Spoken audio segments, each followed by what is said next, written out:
बोलो श्री प्राणनाथ प्यारे की जय।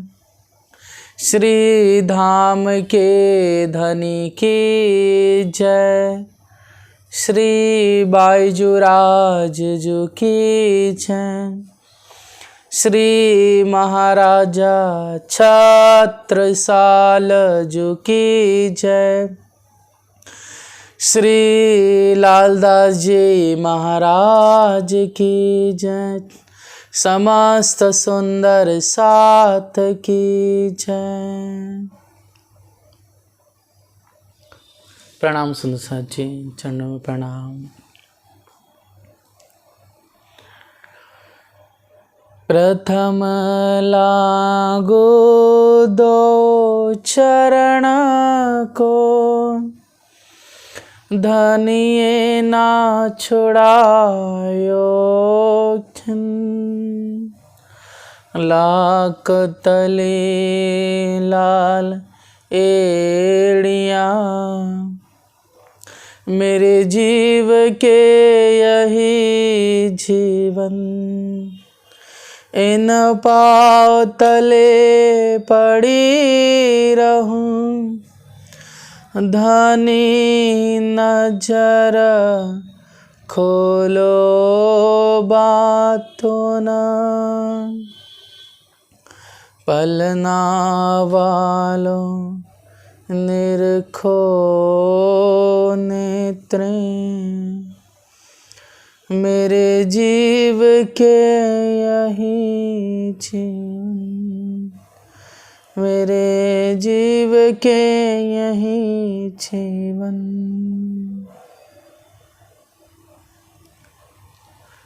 आइए सुंदर साथ जी, बड़े प्यार से कल की आखिरी चौपाई को हम दोहरा लें।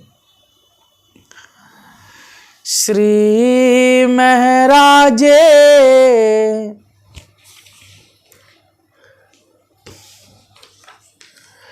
पहले इनके रुचता, तुम बोलियो जुबान। इनके होए इन्हें बस करो, रुचता ही करो बयान। रुचता ही करो बयान।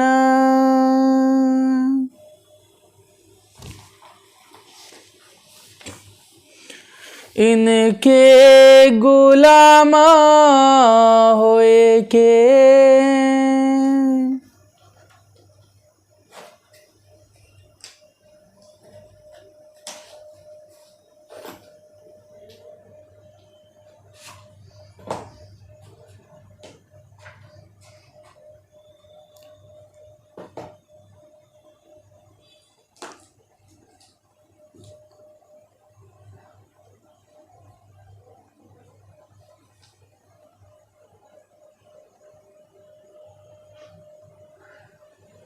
इनके गुलाम होए के।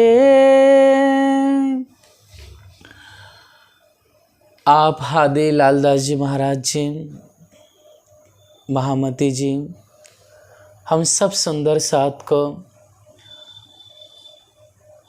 उस दिव्य लीला से परिचित करा रहे हैं, अवगत करा रहे हैं।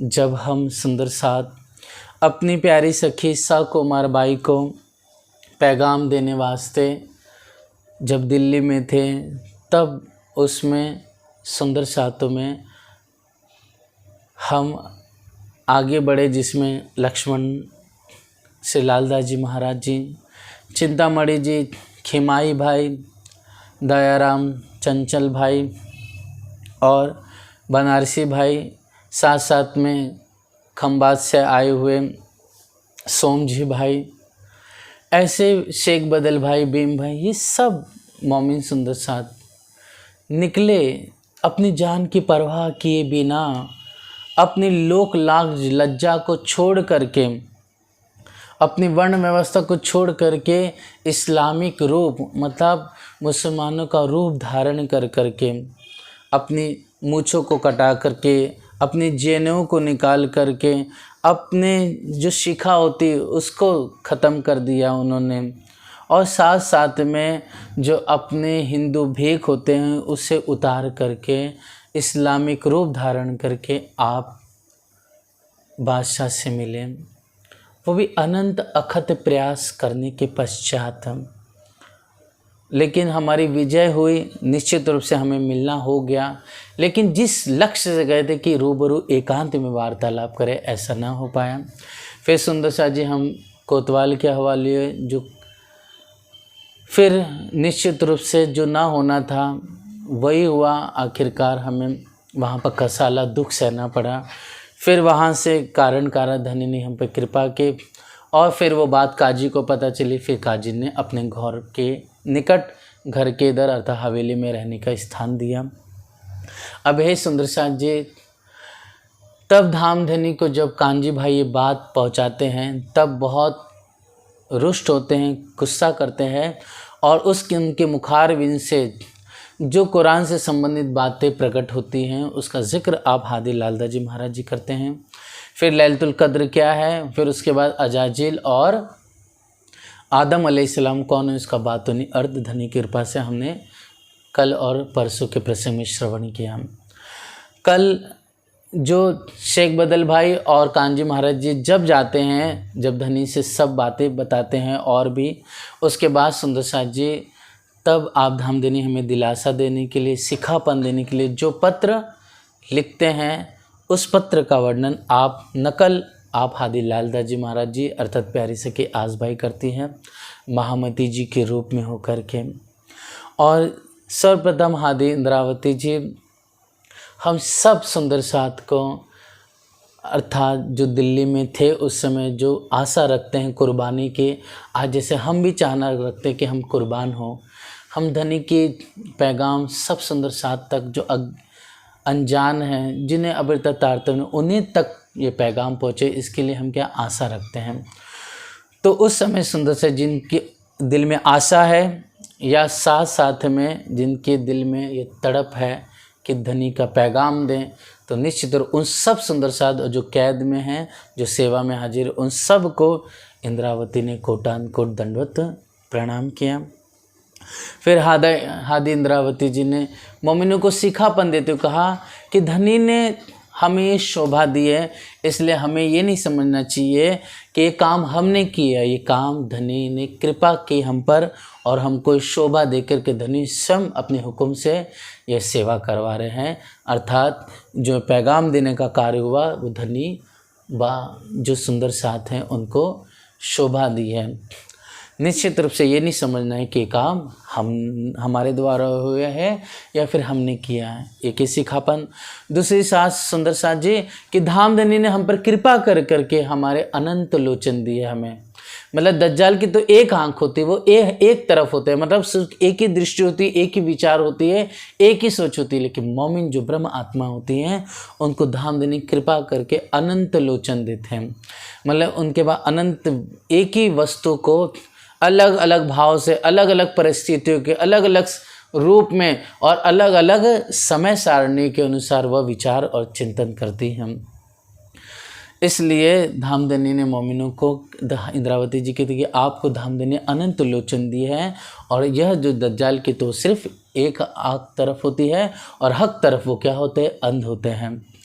इस तरह से निश्चित मोमिनों को सिखापन देते हुए आप हादी फरमाते हैं कि तुम्हारा तेज बढ़ता बढ़ता बढ़ते इतना बढ़ेगा कि निश्चित रूप से प्रकाश चारों तरफ फैल जाएगा, और दज्जाल का जो बल है वह तेज घटते घटते घट जाएगा और एक दिन मिट जाएगा वह निश्चित रूप से। फिर इंद्रावती जी आप सिखापन देते हुए हमें कहते हैं कि निश्चित रूप से तुमने बहुत बड़ा काम किया, तुम्हें अभी हल्का लग रहा है, लेकिन नहीं सुंदर साथ जी, यह काम बहुत विशाल रूप में बहुत बड़ा हुआ है।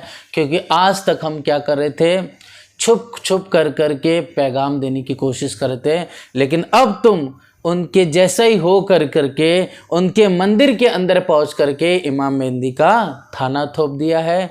निश्चित रूप से तुमने बहुत सुर धीरपना किया हुआ है। निश्चित रूप से तुम सभी सुंदर सा शोभा के अनंत योग हो। मेरे जैसे आप सब शोभा प्राप्त कर रहे हो, निश्चित रूप यहाँ पर भी और परम धाम में भी।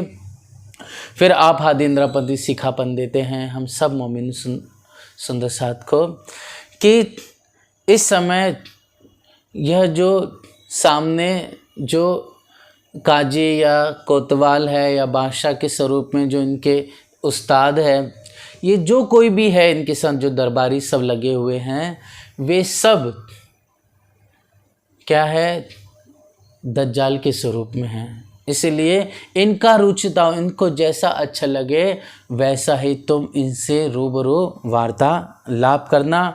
और किसी भी प्रकार से जो छोटी बुद्धि के हो, मतलब कहने का अर्थ है कि उन्हें जो कोई भी हो उन्हें प्यार से बातें करना। अपने जैसे लड़कों से बात करते हो प्यार से, हाँ जी हो जाएगा जी, बात हम करेंगे, प्रणाम करते हुए, प्रणाम मतलब सलाम करते हुए झुक करके विनम्र भाव से उनसे तुम संवाद करना, उनसे तुम धर्म की बातें पहले सुनना। फिर जब तुम उनकी बातें सुन लोगे तो हाँ जी करना, और जब मौका लगे तब उन्हें चोखा जवाब देना और उनसे प्रार्थना करना कि आप जिस इस्लाम की बात कर रहे हो, रब रसूल अल्लाह की बात कर रहे हो, तो कहो तो हम भी थोड़ी आप उससे संबंधित बातें करना चाहते हैं। जो वो कहेंगे हाँ जी कहो, तब तुम कहना। इस तरह से इंद्रावती यहाँ पर हम सब सुंदर साथ को सिखापन दे रही हैं। इस तरह से जैसा उनको अच्छा लगे उसके अनुरूप तुम वहाँ पर चलना। तो हादी इंद्रावती जी फरमाते हो, कहती हैं आगे कि इनके गुलाम हो के तुम करियो उत काम, अर्थात तुम ऐसा नहीं कि हमें सब ज्ञान है, हम ब्रह्म सृष्टि, हमको सब कुछ आता है, तो ऐसा नहीं सोचना। निश्चित रूप से जिस जगह पे गए हो वहाँ पर दज्जाल का पहरा है, शरीयत जोरावर है, इसके लिए तुम पहले उनके गुलाम होकर के, सेवक बन के विनम्र भाव से उनके कार्य करना। ये थोड़ी इशारत लेके वास्ते दीन इस्लाम, ये थोड़ा सा समझाया मैंने है, क्योंकि हमें यह दीन इस्लाम का मतलब ये जो सत्य धर्म निजानंद है, इसका प्रचार प्रसार विस्तार रूप से पूरे विश्व में फैलाना है। तो पहले बड़े मोहरों को आप लगे हुए हो, बड़े लोगों के पास हो, इसके लिए पहले गुलाम हो करके विनम्र भाव से झुक करके पहले यहाँ पर आप उनकी बातें सुनना, गुलाम हो करके इनके श्रवण करना, धीरे धीरे फिर आगे यहाँ पर कदम बढ़ाना, अर्थात इनसे बातचीत करके अपने वचनों को सुनाना। पीछे तो तुम बुद्धवानों खिजमत कई बात दिखाओ रंग, अर्थात निश्चित रूप से है मोमिनो, आप तो बहुत चतुर होशियार हो और कई प्रकार से सेवा कर करके तुम उनको अपने अधीन कर सकते हो, उनको परबस कर सकते हो। वचन चौका कहियो हम रहे तुम्हारे संग, जिस समय वह कुरान और हदीस से संबंधित कुछ उल्टी बातें कहे, गलत कहे, तो उस समय तुम उन्हें सत्य वचन कहना, स्पष्ट बात कहना। निश्चित तुम डरना नहीं, हम तुम्हारे हमेशा संग है, अपने आप को कभी भी पल भर भी जुदा नहीं समझना। आज भी सुंदर साथ जी धनी हमारे से पल भर के लिए भी जुदा नहीं है, हमें बस फील करना है, लेकिन फील तभी करेंगे जब हम सत्य राह पे चलेंगे, जब हम धनी के अनुसार चल रहे हैं, जब सेवा व चितवनी वाणी का मंथन और त्याग समर्पण कर रहे हैं, तो निश्चित राज्य हमारे संग हैं। निश्चित रूप से हमसे कोई अज्ञानता भूल भी हो जाए तो हमारे दिल में वो पश्चाताप होना चाहिए, वो दर्द होना चाहिए, तो निश्चित रूप से वह हर चीज़ की माफ़ी मिलती है सुंदर साथ जी। लेकिन जानबूझकर फिर भी हम बार बार करते जाए गलती पे गलती, तो निश्चित रूप से उसकी सजा भी मिलती है। लेकिन धनी फिर भी दया और प्रेम के सागर हैं, वो हमारे संग हैं। जो खैरात पासई लेते हैं फ़कीर, अर्थात आप हद इंद्रावती फिर सिखापन देते हुए कह रही हैं कि जैसे जो फ़कीर होते हैं और साथ साथ में जो मीर होते हैं, पीर होते हैं, या और जो भी कारी होते हैं, मौलाना इमाम है, तो उनका घर गृहस्थी कैसे चलता है, उनका खर्चा जब बादशाही से जो दान मिलता है, मतलब बादशाह से जो दान मिलता है, उसी से क्या है सबका फ़कीरों का या पीरों का या इमाम का या मौलानाओं का, ये जो पढ़ने वाले हैं उन सब का क्या क्या खर्चा चलता है। हम गुजरानतीन पर तुम हमारे मुरब्बी मीर। इस तरह से हमें यही, जब उनके संग है, जब उनके अधीन हो आप, तो उस समय यही कहना है कि हमारा तो गुजरान सिर्फ आप के पर ही चलता है। निश्चित रूप से तुम हमारे मुरब्बी, आप हमारे क्या हो, मुरब्बी और मीर हो। मीर मतलब होता है सुंदर साथ जी, जैसे सिरदार हो गया या मुखिया को मीर कहेंगे, और मुरब्बी हो गया मतलब आप हमारे संरक्षक हो या फिर हमारे परवरिश करने वाले या आश्रयदाता हो। निश्चित रूप से आपसे ही हमारा सब कुछ चलता है। तिस वास्ते तुम्हारे कदम न छोड़े दम हम, इसलिए आपके हम क्या करेंगे, कदम नहीं छोड़ेंगे, मतलब आपके संग संग रहेंगे। निश्चित रूप से आपकी हम सेवा नहीं छोड़ेंगे। तुमको कछु देने कहे तो मांगियो हवेली, तुम ऐसा जब तुम कहोगे तो वो बहुत खुश होंगे। निश्चित रूप से तब वो कुछ कहेंगे, मतलब वो सोचेंगे ये तो हमारे क्या गुलाम है, ये हमारे सेवक के रूप में है, ये तो हमारे क्या है, मुसलमान हमारे भाई है, मोमिन भाई है। ऐसा करके जब उनके अंदर दिल में प्रसन्नता होगी तो वो क्या कहेंगे, आपको कुछ कहेंगे। मतलब वो जो काजी है या उस्ताद है या आरिफ है या पौला सिद्दी पौलाद है या वह रिजवी खान है या खुद बादशाह है, इसमें कोई भी हो तो वो खुश होंगे। तो वो क्या कहेंगे कि आप खुद कहेंगे कि आप कुछ मांगना चाहते हो, तुम कुछ मांगना चाहते हो तो मांगिए हमसे। तो मांगियो हवेली, तुम श्री जी क्या कह रहे हैं कि उस समय क्या मांगना, हवेली मांगना। फिर खाने को पेट माफक भोजन हो गया, एक मुल्ला पढ़ाने के लिए, और कागज़ बैत माल से हो रसूल अलैहिस्सलाम, अर्थात जो पुस्तकालय होता है ना, वह उस पुस्तकालय से क्या कर लेना, मोहम्मद रसूल अल्लाह की जो कुरान या फिर रसूल अल्लाह की जो हदीसें है वह पढ़ने के लिए मांग लेना। सो तुम इनसो मांगियो हमको दे तालीम। निश्चित जब किताब मांगोगे तो जो आपने मुल्ला भी मांगा है तो उनसे यही कहना कि वो मौलाना साहब या फिर इमाम जो है उन, या फिर कोई आरिफ है या इल्मी है तो हमें वो भी दीजिए, ताकि हम क्या करें, उस कुरान पाक को, उस हदीसों को हम समझ सके, हम भी तालीम ले जैसे आप लोग ने ली है। हमको तरबियत करो जो कलाम अरस अजिम, अर्थात हमें हर एक प्रकार से हमारे दिल के अंदर वह अज्ञान मिटा दीजिए, और साथ साथ में यह भाव कि हमें तरबियत करो, मतलब हमें क्या कर दीजिए, हमारे दिल के अंदर, हमारे भीतर अंदर क्या कर दो, रसूल अल्लाह का प्रेम जगा दीजिए, और ज़्यादा हमारे अंदर ईमान आ जाए, और हमारे अंदर क्या हो जाए, फ़कीरी आ जाए, हमारे अंदर वह विश्वास जग जाए, हमारे अंदर और रसूल अल्लाह की जो खुदा ताला की जो रहमत है, बरकत, उसके प्रति हमारे अंदर वो समर्पण कुर्बानी का भाव जगे। ऐसा हमें तरबियत, मतलब हमें सिखापन दीजिए, हमें निश्चित रूप से हमें वह इल्म दीजिए जो कलाम अरसे अजीम के जो कलाम यह कुरान पाक है उसकी हमें तालीम दीजिए। जो तुमको ना देवी अपनी जान पने, जो तुमको ना देवी, अगर आपको वह कुरान पाक या हदीस नहीं देते हैं, या मौलाना साहब या इमाम कोई नहीं देते हैं आरिफ सिखापन के लिए, ज्ञान देने के लिए, अपने जान पने, अपने जान पने अर्थात ये दूसरा जो चरण है इसका प्रसंग थोड़ा अलग है। कहने का तात्पर्य है यहाँ पर अपना जान पने, मतलब जैसे मुसलमान होते उस समय में क्या होते थे, कुरान हाथ लगाने देना, कुरान पढ़ना या हदीस पढ़ना या हदीसों को देखना किसी को देते नहीं थे। वो क्या सोचते थे कि जो हमारे मुसलमान भाई है उन्हीं को हम कुरान का ज्ञान देंगे, हदीसों का इल्म देंगे। तो वो क्या है, अब जानते हैं कि आप लोग हिंदू लोग हैं, तो ऐसा कि हमारे तो मुसलमान नहीं, मतलब अपना जान पड़ने, मतलब ये हमारे मुसलमान नहीं है, ऐसा जान करके, मतलब मुसलमान भाई नहीं है, अगर वो ऐसा जान के हमें किताब नहीं देते हैं तो पर तुम खिजबत ना छोड़ियो, जो चाहो इन, अर्थात तुम फिर भी तुम किसी भी प्रकार से सेवा नहीं छोड़ना, अर्थात आप मांगना उनसे, अगर वो दे ठीक है, अगर नहीं देते हैं अपना जान पने, मतलब हमारे मुसलमान नहीं, ये तो हिंदू लोग हैं, ऐसा जान के वो नहीं देते किताब, फिर भी तुम क्या करना, सेवा नहीं छोड़ना। इनका रुचता नाचियो रिझाइयो भली बात, इतनी अरज करियो बात कहे एकांत, अर्थात ये जैसा चाहते उसके अनुरूप चलना है और हर एक प्रकार से सेवा करके इन्हें रिझाना। और लेकिन इतनी ज़रूर प्रार्थना करना, आप हादी मोमिनों को सिखापन दे रहे हैं, कह रहे हैं कि इतनी अर्ज करना है मोमिनों, इतनी अर्ज ज़रूर करना कि बात कहेगा, मतलब आप बादशाह से हमें एकांत में मुलाकात करा दीजिए, या फिर आप हमारे साथ मतलब जो काजी है आरिफ एकांत में बैठ के बातें करें और हम कुरान से संबंधित उनसे संवाद करें। कोई लड़का बुद्ध सो राखियो नहीं सोबत, अर्थात कोई भी जो जिसकी बुद्धि थोड़ी बाल्य अवस्था वाली है, मतलब क्या है, जो गंभीर नहीं है धर्म के प्रति, जिसके अंदर चंचलता बहुत ज़्यादा है, जो विवेकपूर्ण नहीं है, उनसे संगत नहीं रखना, उनसे ज़्यादा बातचीत नहीं रखना, है ना, जितना हो सके उनसे दूर ही रहना। भारी कर बुलाइयो जब तुम्हें पूछे इत, अर्थात जब वह तुम्हें कुछ पूछे तब भारी होकर के वचन करना, मतलब गंभीर होकर के धैर्यपूर्वक सरलतापूर्वक उनसे वचन कहना, संवाद करना।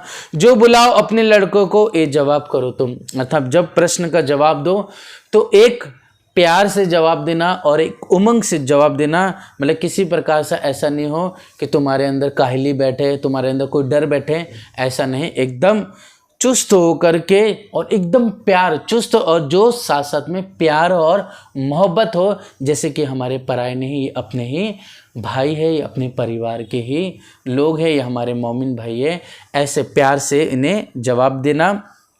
जो सवाब तुम लेते हो तो अरज सुनावे हम, अर्थात जो आप कुरान पढ़ करके और हदीसें पढ़ करके, जो नमाज पढ़ करके या लोगों को मुसलमान बन करके जो आप सवाब लेते हो, तो उससे संबंधित हम कुछ बात करना चाहते हैं।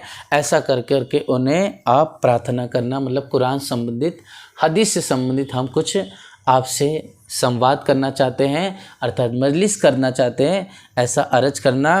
तब कहे कि कहो तुम, जब वो कहेंगे हाँ आप बोलिए, तब काजी हजरत, तब क्या करना, हे काजी जी, हे हजरत, हे इमाम, हे रज़ी अल्लाह, इस तरह से बड़े प्यार से उनसे मीर, कारी जी, ऐसे कर करके उनसे पहले उनका संबोधित करना। जैसे किसी का अपन ने ले लिया है ना, नाम ले लिया है कि हे पवन, पवन बोल दी, एक बात लगेगा, है ना, पवन भाई बोल दो, है ना, तो या फिर पुजारी पवन जी बोल दीजिए, तो एक सम्मान सूचक शब्द होता है, या श्री पवन जी कह दीजिए, तो एक क्या होता है, एक सम्मान होता है। इसे क्या, सामने वाले को पवन एक नाम लेने से और एक सम्मान सूचक शब्द कह देने से सामने वाला जब श्रवण करते हो तो उसको एक खुशी मिलती है, अपने भीतर एक सम्मान का भाव मिलता है, तो उससे अच्छा लगता है। इसी प्रकार जब तुम बात करो तो हजरत जी, काजी जी करके, हे इमाम करके, ऐसा आप उनसे सहूर करना, पहले उनका मतलब जैसे टाइटल लगा देना, फिर उसके बाद उनका नाम लेना है, कहना। तिनसे तुम यूँ ही कहो बात सुनो हमारी एकांत, उनसे आप यही कहना कि आपसे हम बस एकांत में आपसे इल्म लदुनी के कुरान पाक की संवाद मजलिस करना चाहते हैं, चर्चा करना चाहते हैं। जो कोई आवे हमारा ताय सुनावे सनन, अर्थात उनसे कहना कि कोई भी अगर हिंदू है, अर्थात जो आपके दरबार में बड़े बड़े राजा हिंदू लोग आते हैं, या फिर दिल्ली में कोई भी हिंदू भाई है, वो आ कर के कुरान से संबंधित या हमारे से संबंधित कोई बात करना चाहता है, या फिर आप चाहते हो कि हम लोगों को मुसलमान, हिंदुओं को मुसलमान बनाएं, तो निश्चित कोई भी आए तो निश्चित ताय सुनावे सनन कुरान, हम उनको क्या करेंगे, सनंद और कुरान सुनाएंगे, मतलब सनन के वचन सुना के कुरान के वचन सुनाएंगे। ओ आकिन लावे रसूल पर जिनको हो पहचान, मतलब वो मुझ हिंदू भाई निश्चित रूप से जो सनन और कुरान की बातें हम जब दोनों को मिला करके एकीकरण कर देंगे, तब क्या होगा, उन्हें विश्वास होगा रसूलुल्लाह पर और निश्चित रूप से उन्हें पहचान हो जाएगी। जिन बात हमको आकिन दिया शेर महराज, जिस प्रकार से हम हिंदू है 10 लोग और 2 मुसलमान भाई हमारे, तो हम जैसे 10 हिंदू ब्राह्मण क्षत्रिय वैश्य होने के पश्चात भी क्या हुआ है, हमने ईमान लाया रसूल पाक पर, हमने ईमान लाया रब्बिल आलमीन अल्लाह तबारक व तआला पर, हमने ईमान लाया कुरान पाक पर। उसी प्रकार जिस तरह से श्री महाराज ने हमें समझाया है, हमको ईमान दिया है, तो हम रसूल दिखाए कि यो करे इस्लाम का काम, उसी प्रकार जो कोई भी हिंदू भाई आएगा हम उनको क्या करेंगे, जैसे महाराज जी ने हमको इल्म दिया है उसी प्रकार हम उन हिंदू भाई को इल्म दे करके, है ना, रसूल अल्लाह पर ईमान दे करके, विश्वास पैदा करके दीन इस्लाम का कार्य करेंगे, अर्थात सभी को इस्लाम में दाखिल करेंगे। हम सब मुलाकात करें, खाए पिए हमें, जो कोई भी हिंदू भाई आए, या फिर आप चाहते हो कि हम हिंदू को मुसलमान बनाएं, तो पहले हमारे पास आने दो, हम उनको समझाएंगे। हम सब मुलाकात करें, पहले हमसे वो मिले, खाए पिए हमारे संग, व शुद्ध पवित्र भोजन करे जैसे हिंदू भाई लोग खाते हैं, शुद्ध शाकाहारी, साफ़ हो दिल रसूल पे। जब हम उन्हें समझाएंगे तो धीरे धीरे क्या होगा, उनका दिल साफ़ होगा रसूल अल्लाह पर, और आकीदा इस्लाम पे हो, आकीदा मतलब धीरे धीरे विश्वास इस्लाम धर्म में पैदा हो जाएगा। उन्हें पता चलेगा कि अल्लाह हमारे हैं, निश्चित रूप से रसूल अल्लाह हमारे वास्ते इस दुनिया में कुरान पाक लेकर आए हैं। इसलिए हिंदुओं को भी लगेगा, भाइयों को, कि इस्लाम कोई ऐसा मजहब नहीं है, निश्चित रूप से वह हमारा ही दीन है, वह हमारी ही किताब है। तब कलमा कहे मुख से मांगे नहीं, तब से निश्चित रूप से हिंदू भाई भी खुद कलमा कहेंगे, जैसा हम खुद कह रहे हैं ला इलाहा इल्लल्लाह मोहम्मद रसूलुल्लाह सल्लल्लाहु ताला अलैहि वसल्लम, वैसे ही वो भी कलमा कहेंगे।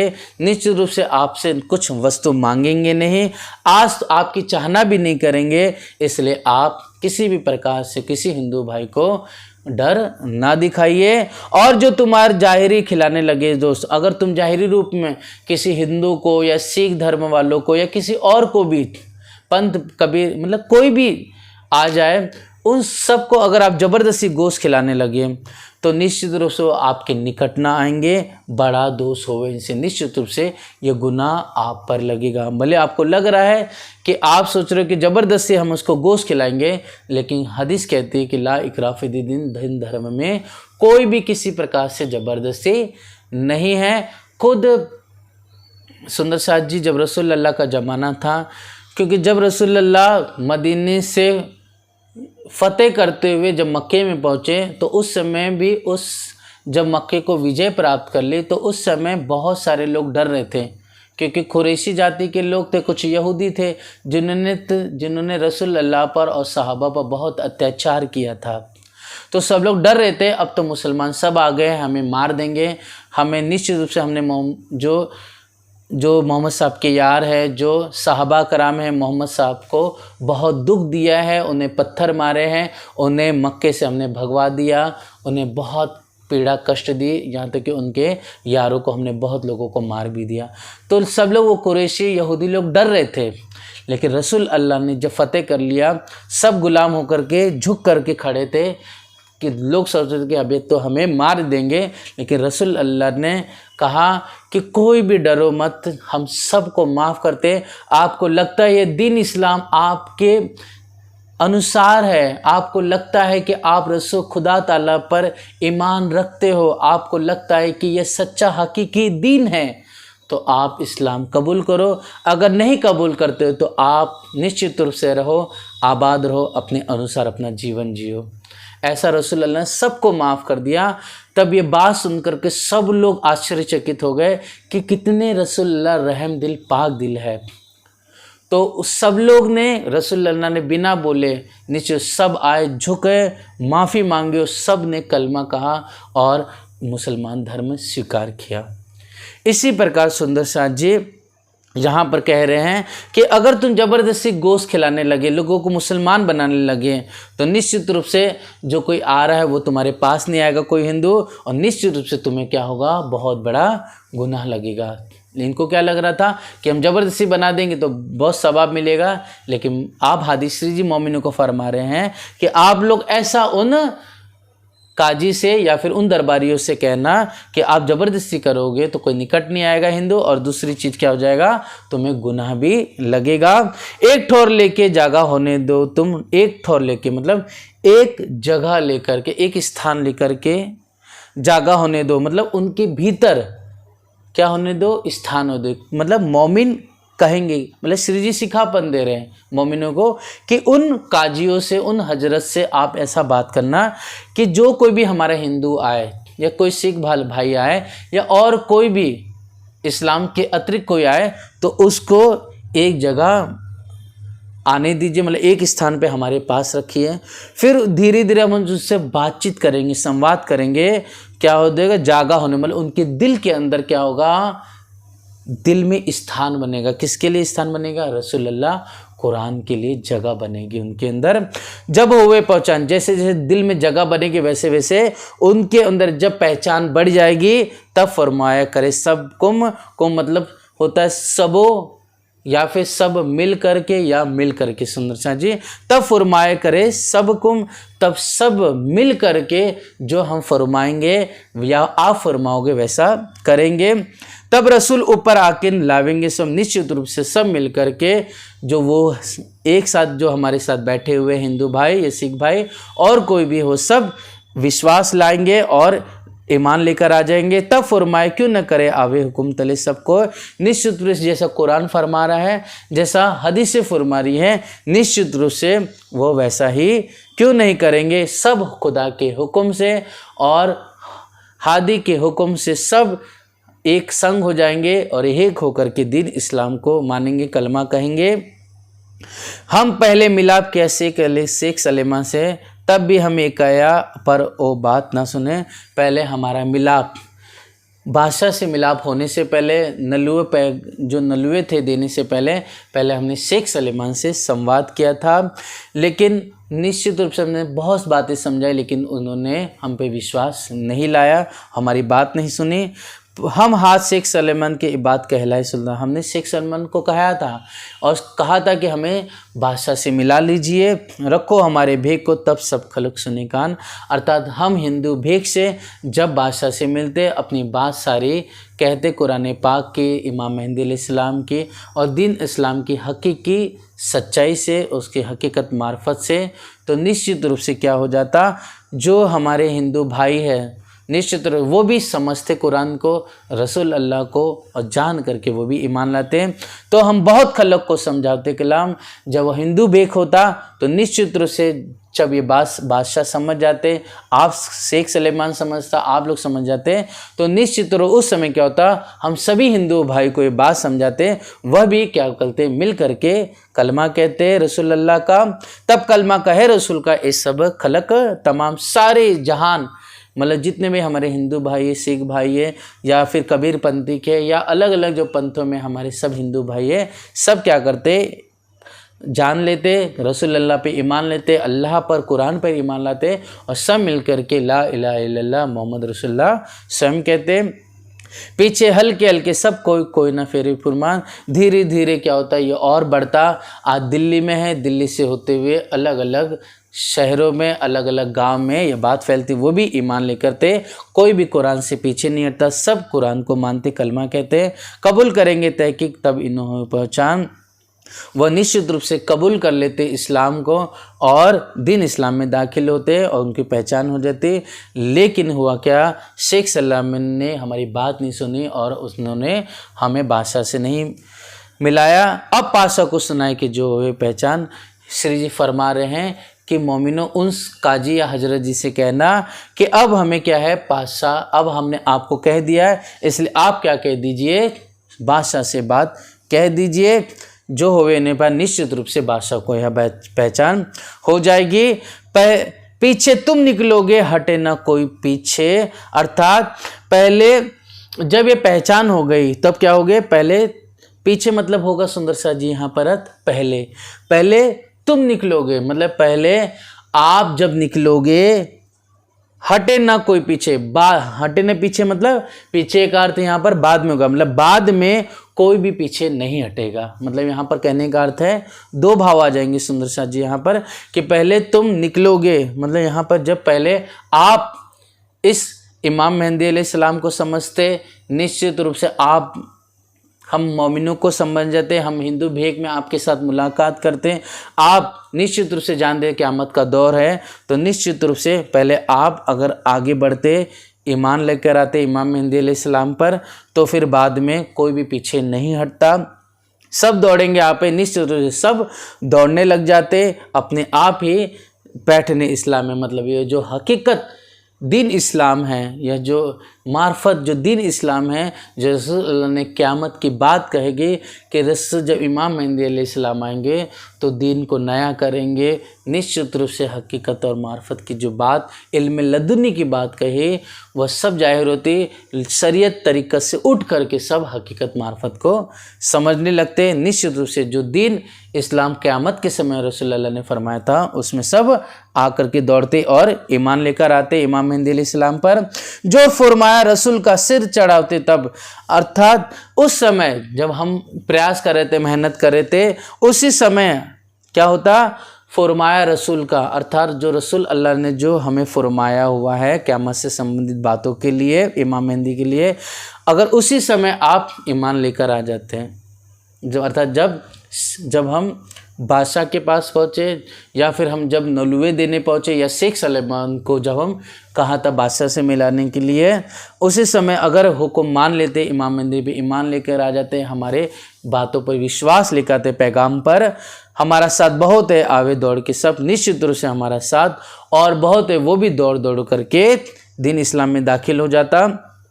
श्री महाराज 3 को दिया रसूल पर ईमान, पर हम पर कसाला पड़ा ताते हटे न लावे पहचान। श्री महाराज जी ने, मतलब वह जो हमारे हादी सदगुरु है, उन्होंने हिंदू होकर के भी हमें इस्लाम पर ईमान दिया, हमें रसूल अल्लाह पर ईमान दिया, हमें खुदा ताला एक है उस वाहिद पर ईमान दिया है। तो अब हम पर निश्चित रूप से दुख पड़ा, हमें कसाला पहुंचा। इसके लिए हमारे जो यार है, यह देख करके सुन करके क्या हो जाए, वो भी डर जाएंगे, और क्या हो जाएगा, वो भी जो पहचान करना था वो पहचान नहीं कर पाएंगे। इसलिए आपने जो किया यह ठीक नहीं किया, आपको ऐसा नहीं करना चाहिए था। इस तरह से मोमिनों को सिखापन दे रहे कि जब आप उनसे बातचीत करोगे तब यह बात उन्हें कहना। खुद को पूछ के काजिम, जब इतनी बात कहोगे आप, और साथ साथ में कुरान की हदीसों की कुछ बात में प्रसंग देना। जैसे मैंने आपको कहा सुंदर शाह जी, कौन सा प्रसंग, जब रसूलुल्लाह मदीने से होते हुए अंत में जब 63 साल की जब लगभग आपकी उम्र हुई सुंदर शाह जी, मतलब वहाँ पर 62 साल और 63 साल के दरमियान में जब मदीने से विजय प्राप्त करते हुए आप मक्का पे विजय प्राप्त के लिए जब वहाँ पहुँचे, तो जो लोग सोच रहे थे हमें मार देंगे, अब तो हमारे हाथ काट जाएंगे, हमारे पैर काट दिए जाएंगे, हमें सज़ा मिलेगी, तो उनको सबको रसूलुल्लाह ने माफ़ किया था, है ना। तो निश्चित रूप से जब ऐसे प्रसंग हमें बताने हैं, जैसे एक प्रसंग आता है सुंदर शाह जी, जैसे मोहम्मद साहब हमेशा क्या करते थे, जाते थे तो एक स्त्री थी, वो रसूलुल्लाह से बहुत जलती थी। वो क्या करती, जब रसूलुल्लाह जाते थे तो उन पर कचरा फेंक देती थी। क्या करती थी, कचरा फेंकती और हंसती थी। तो लेकिन रसूलुल्लाह हंसते हुए खुदा का नाम लेते हुए चले जाते थे आगे। फिर ऐसा 1 दिन 2 दिन ऐसा होते गया, 3 दिन बीते हुए, वो रसूलुल्लाह खुदा का नाम लेते और आगे बढ़ जाते, कुछ नहीं कहते, खुदा का नाम लेते बस आगे बढ़ते। यहाँ पर वो हंसती। एक दिन ऐसा आया, कहते 3-4 दिन के बाद, तो वो स्त्री बीमार पड़ गई, और फिर जब रसूलुल्लाह वहाँ से जाने लगे तो वो स्त्री दिखे नहीं। किसने जब उस घर से कचरा नहीं फेंका तो रसूलुल्लाह खटखटाए, फिर वहाँ अंदर पहुँचे, और फिर उस जो वह महिला थी उससे बातचीत की, और उनके सर पे हाथ रखा, खुदा का नाम लिया, कहा कि चिंता मत करो, अल्लाह तबारक व तआला रहीम और करीम है, वह सब की दुखों को जानने वाला और देखने वाला है, वह सब हर प्रकार से हमें शिफा अता फरमाएगा, हमें बरकत नाजिल फरमाएगा, हमें हमारी शिफा करेगा। जब ऐसा कहते सुंदर शाह जी, उनकी प्यार भरी बातों को सुन करके और उनके मुखारविंद से खुदा ताले की जो मोहब्बत का बयान हुआ, और फिर जो उनके माता के पास आ करके जो उन्हें ढांढस बनाया, दिलासा दी, ऐसे उनके रहम दिल को देख करके, उनकी विनम्रता को देख करके, उनके पावन वचन सुन करके, वह जो काफिर थी, जो रसूलुल्लाह को परेशान करती थी, वह भी झुक गई, वह भी माफ़ी मांगी उसने, और वह भी कलमा पढ़ी रसूलुल्लाह के मुँह से और ईमान लेकर आई। तो सुंदर शाह जी ऐसे वचन जो थे कहे, मतलब ऐसे वचन कहना है। जब भी हम किसी से बातचीत करें तो दया की बात, विनम्रता की बात, तो यही वह हादी सिखापन दे रहे हैं कि ऐसे वचन कह करके, अनेक सिखापन दे करके उन्हें जब कहेंगे तब क्या, खुद को पूछ के काजी मनावेपन, मतलब खुद काजी क्या करेंगे, स्वयं अपने अंदर विचार करेगा, चिंतन करेगा। ये जो कह रहे बिल्कुल सत्य कह रहे हैं कि ज़बरदस्ती इस्लाम को, किसी को मुसलमान नहीं बनाना चाहिए, या फिर अत्याचार नहीं करना चाहिए, ला इकराह फी दीन।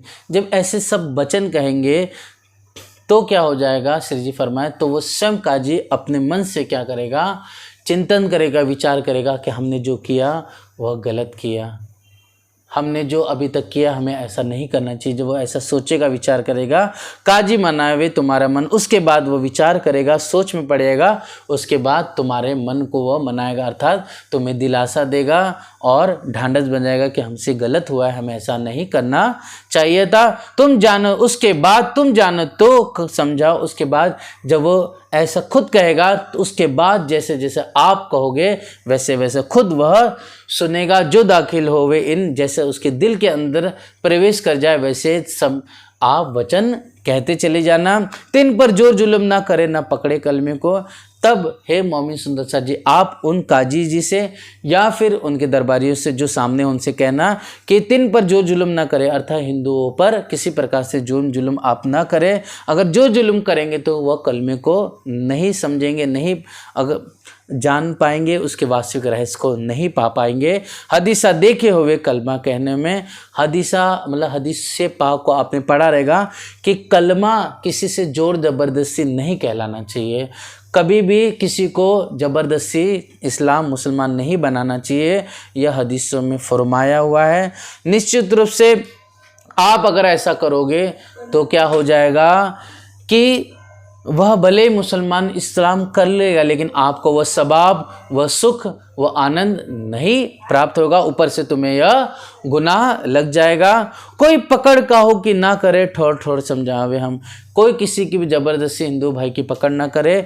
जगह जगह पर अच्छी तरह से हम उन्हें समझाएंगे, मतलब हम खुद जाके वहाँ समझाएंगे या फिर वो यहाँ पर आएंगे तो हम उन्हें समझा देंगे। तिनको कुरान से सब करे हम जेर, अर्थात जो कोई भी हिंदू भाई आएगा या कोई भी जिसके अंदर अल्पज्ञता है, जो इस्लाम को नहीं समझ रहा है, या मुसलमान भाई भी है, तो निश्चित रूप से हम उनको कुरान से ही समझा कर करके क्या करेंगे, उन्हें झुका देंगे। झुकाने का अर्थ है उनके अंदर विनम्रता और भाव प्रेम प्रकट कर देंगे। ठौर लावे सबन को तब आवे श्री महाराज, अर्थात श्री जी मोमिनों को सिखापन दे रहे हैं कि आप उनसे ये कहना कि एक ठौर मतलब एक जगह पर हम सबको लाएंगे, हिंदू भाई को, तब आवे श्री महाराज, तब आप जो हमारे हादी है, जिन्होंने हमें सिखापन दी है, वह श्री महाराज जी स्वयं आएंगे। तब आवे वह फ़कीर, निश्चित रूप से वह फ़कीर जो महाराज जी है वह स्वयं आएंगे। जहाँ खड़े तुम आज, निश्चित रूप जहाँ आज तुम खड़े हो वहीं पर वो आ करके सारा इल्म बातूनी बयां करेंगे और सभी हिंदुओं को दीन इस्लाम में दाखिल करेंगे। ये भी वही इस्लाम है, हम खड़े उन पर सब। निश्चित रूप से हे काजी जी, हे हजरत जी, यह भी वही इस्लाम है जिन हम खड़े उन पर सब, अर्थात यह वही इस्लाम है, अर्थात जिस इस्लाम की बात रसूल अल्लाह ने फरमाई थी कि यह इस्लाम किसका है, गरीबी का है, यह इस्लाम इल्म का है, यह इस्लाम क्या है, मोहब्बत का है, यह इस्लाम क्या है, सब्र का है, यह इस्लाम क्या है, खुदा की बरकत का है, ये खुदा की निश्चित रूप से ये रहमत का इस्लाम है। ये भी वही इस्लाम है, अर्थात जो हम दीन इस्लाम की बात कर रहे हैं, जो हम इमाम मेहदी अलैहिस्सलाम की बात कर रहे हैं, जो हमें इल्म दिया, जो ये दीन दिया हमें, निश्चित रूप से वही इस्लाम है जिस पे आप सब खड़े हो। और रसूल अल्लाह ने जो हुक्म दिया था वही इस्लाम है। तुम चाह दिन मोहम्मद का बड़ी करब तलब चाह, अर्थात आप बस हमेशा यही चाहते हो कि दीन मोहम्मद अर्थात मोहम्मद साहब का यह इस्लाम, यह जो दीन मोहम्मदी है पूरी दुनिया में फैल जाए। आप भी बड़ी चाह करते हो और रसूल अल्लाह ने यह चाह पहले से कही थी कि निश्चित से एक समय आएगा कि पूरी दुनिया में इस्लाम होगा। तो निश्चित से आपके अंदर भी वही चाहना कि दीन इस्लाम हो, निश्चित रूप से यह चाहत हमारे अंदर भी है। चाहिए कुव्वत हक सुबान की, लेकिन ये दीन इस्लाम पूरे विश्व में फैले, सब लोग इस्लाम में दाखिल हो जाए, कुरान पर ईमान लाए, खुदा पर ईमान लाए, तो उसके लिए क्या चाहिए? शक्ति चाहिए, सामर्थ्य चाहिए। वह शक्ति खुद खुदा ताला ने किसे? हमारे हादी व फ़कीर को दिया है, और यह फ़कीर हमारे जो हादी वही यह कार्य कर रहे हैं। सो तो सब हिकमत से रास होवे इस टाइम, लेकिन यह काम हिकमत इलाही से होगा, और ये हिकमत इलाही इस समय सिर्फ वह हमारे हादी के पास, उन फ़कीर के पास है।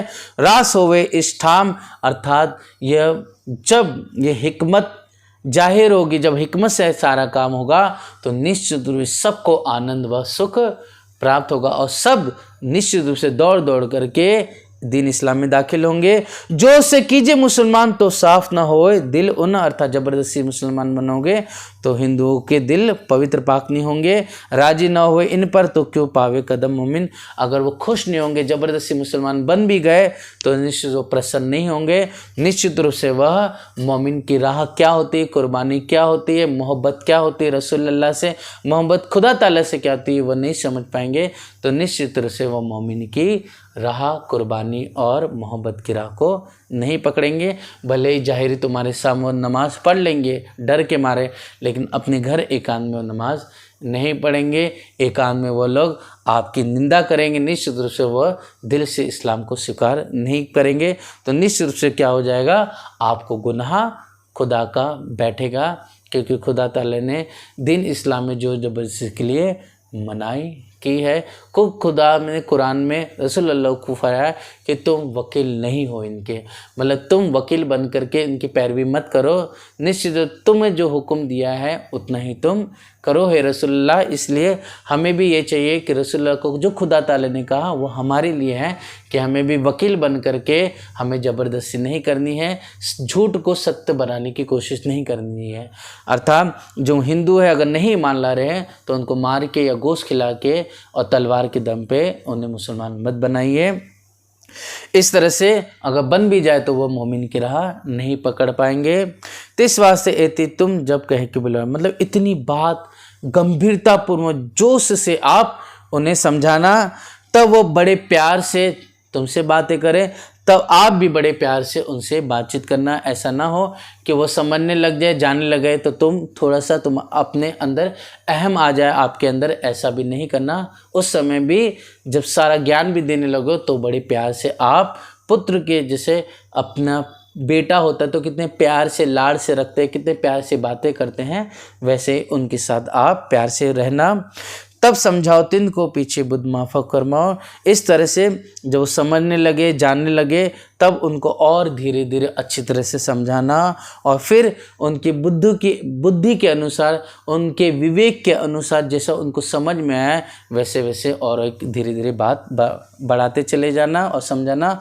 और बहुत कह के मत ना जानो तुम, थोड़ा थोड़ा कहियो फिर लिख के भेजे हम। अर्थात बहुत ज़्यादा एक ही बार में मत कह देना, थोड़ा थोड़ा धीरे धीरे जैसा जैसा समय गुजरे, जैसे जैसे उनकी बुद्धि में विवेक आए, जिज्ञासु आए, वैसे वैसे उनको समझाना।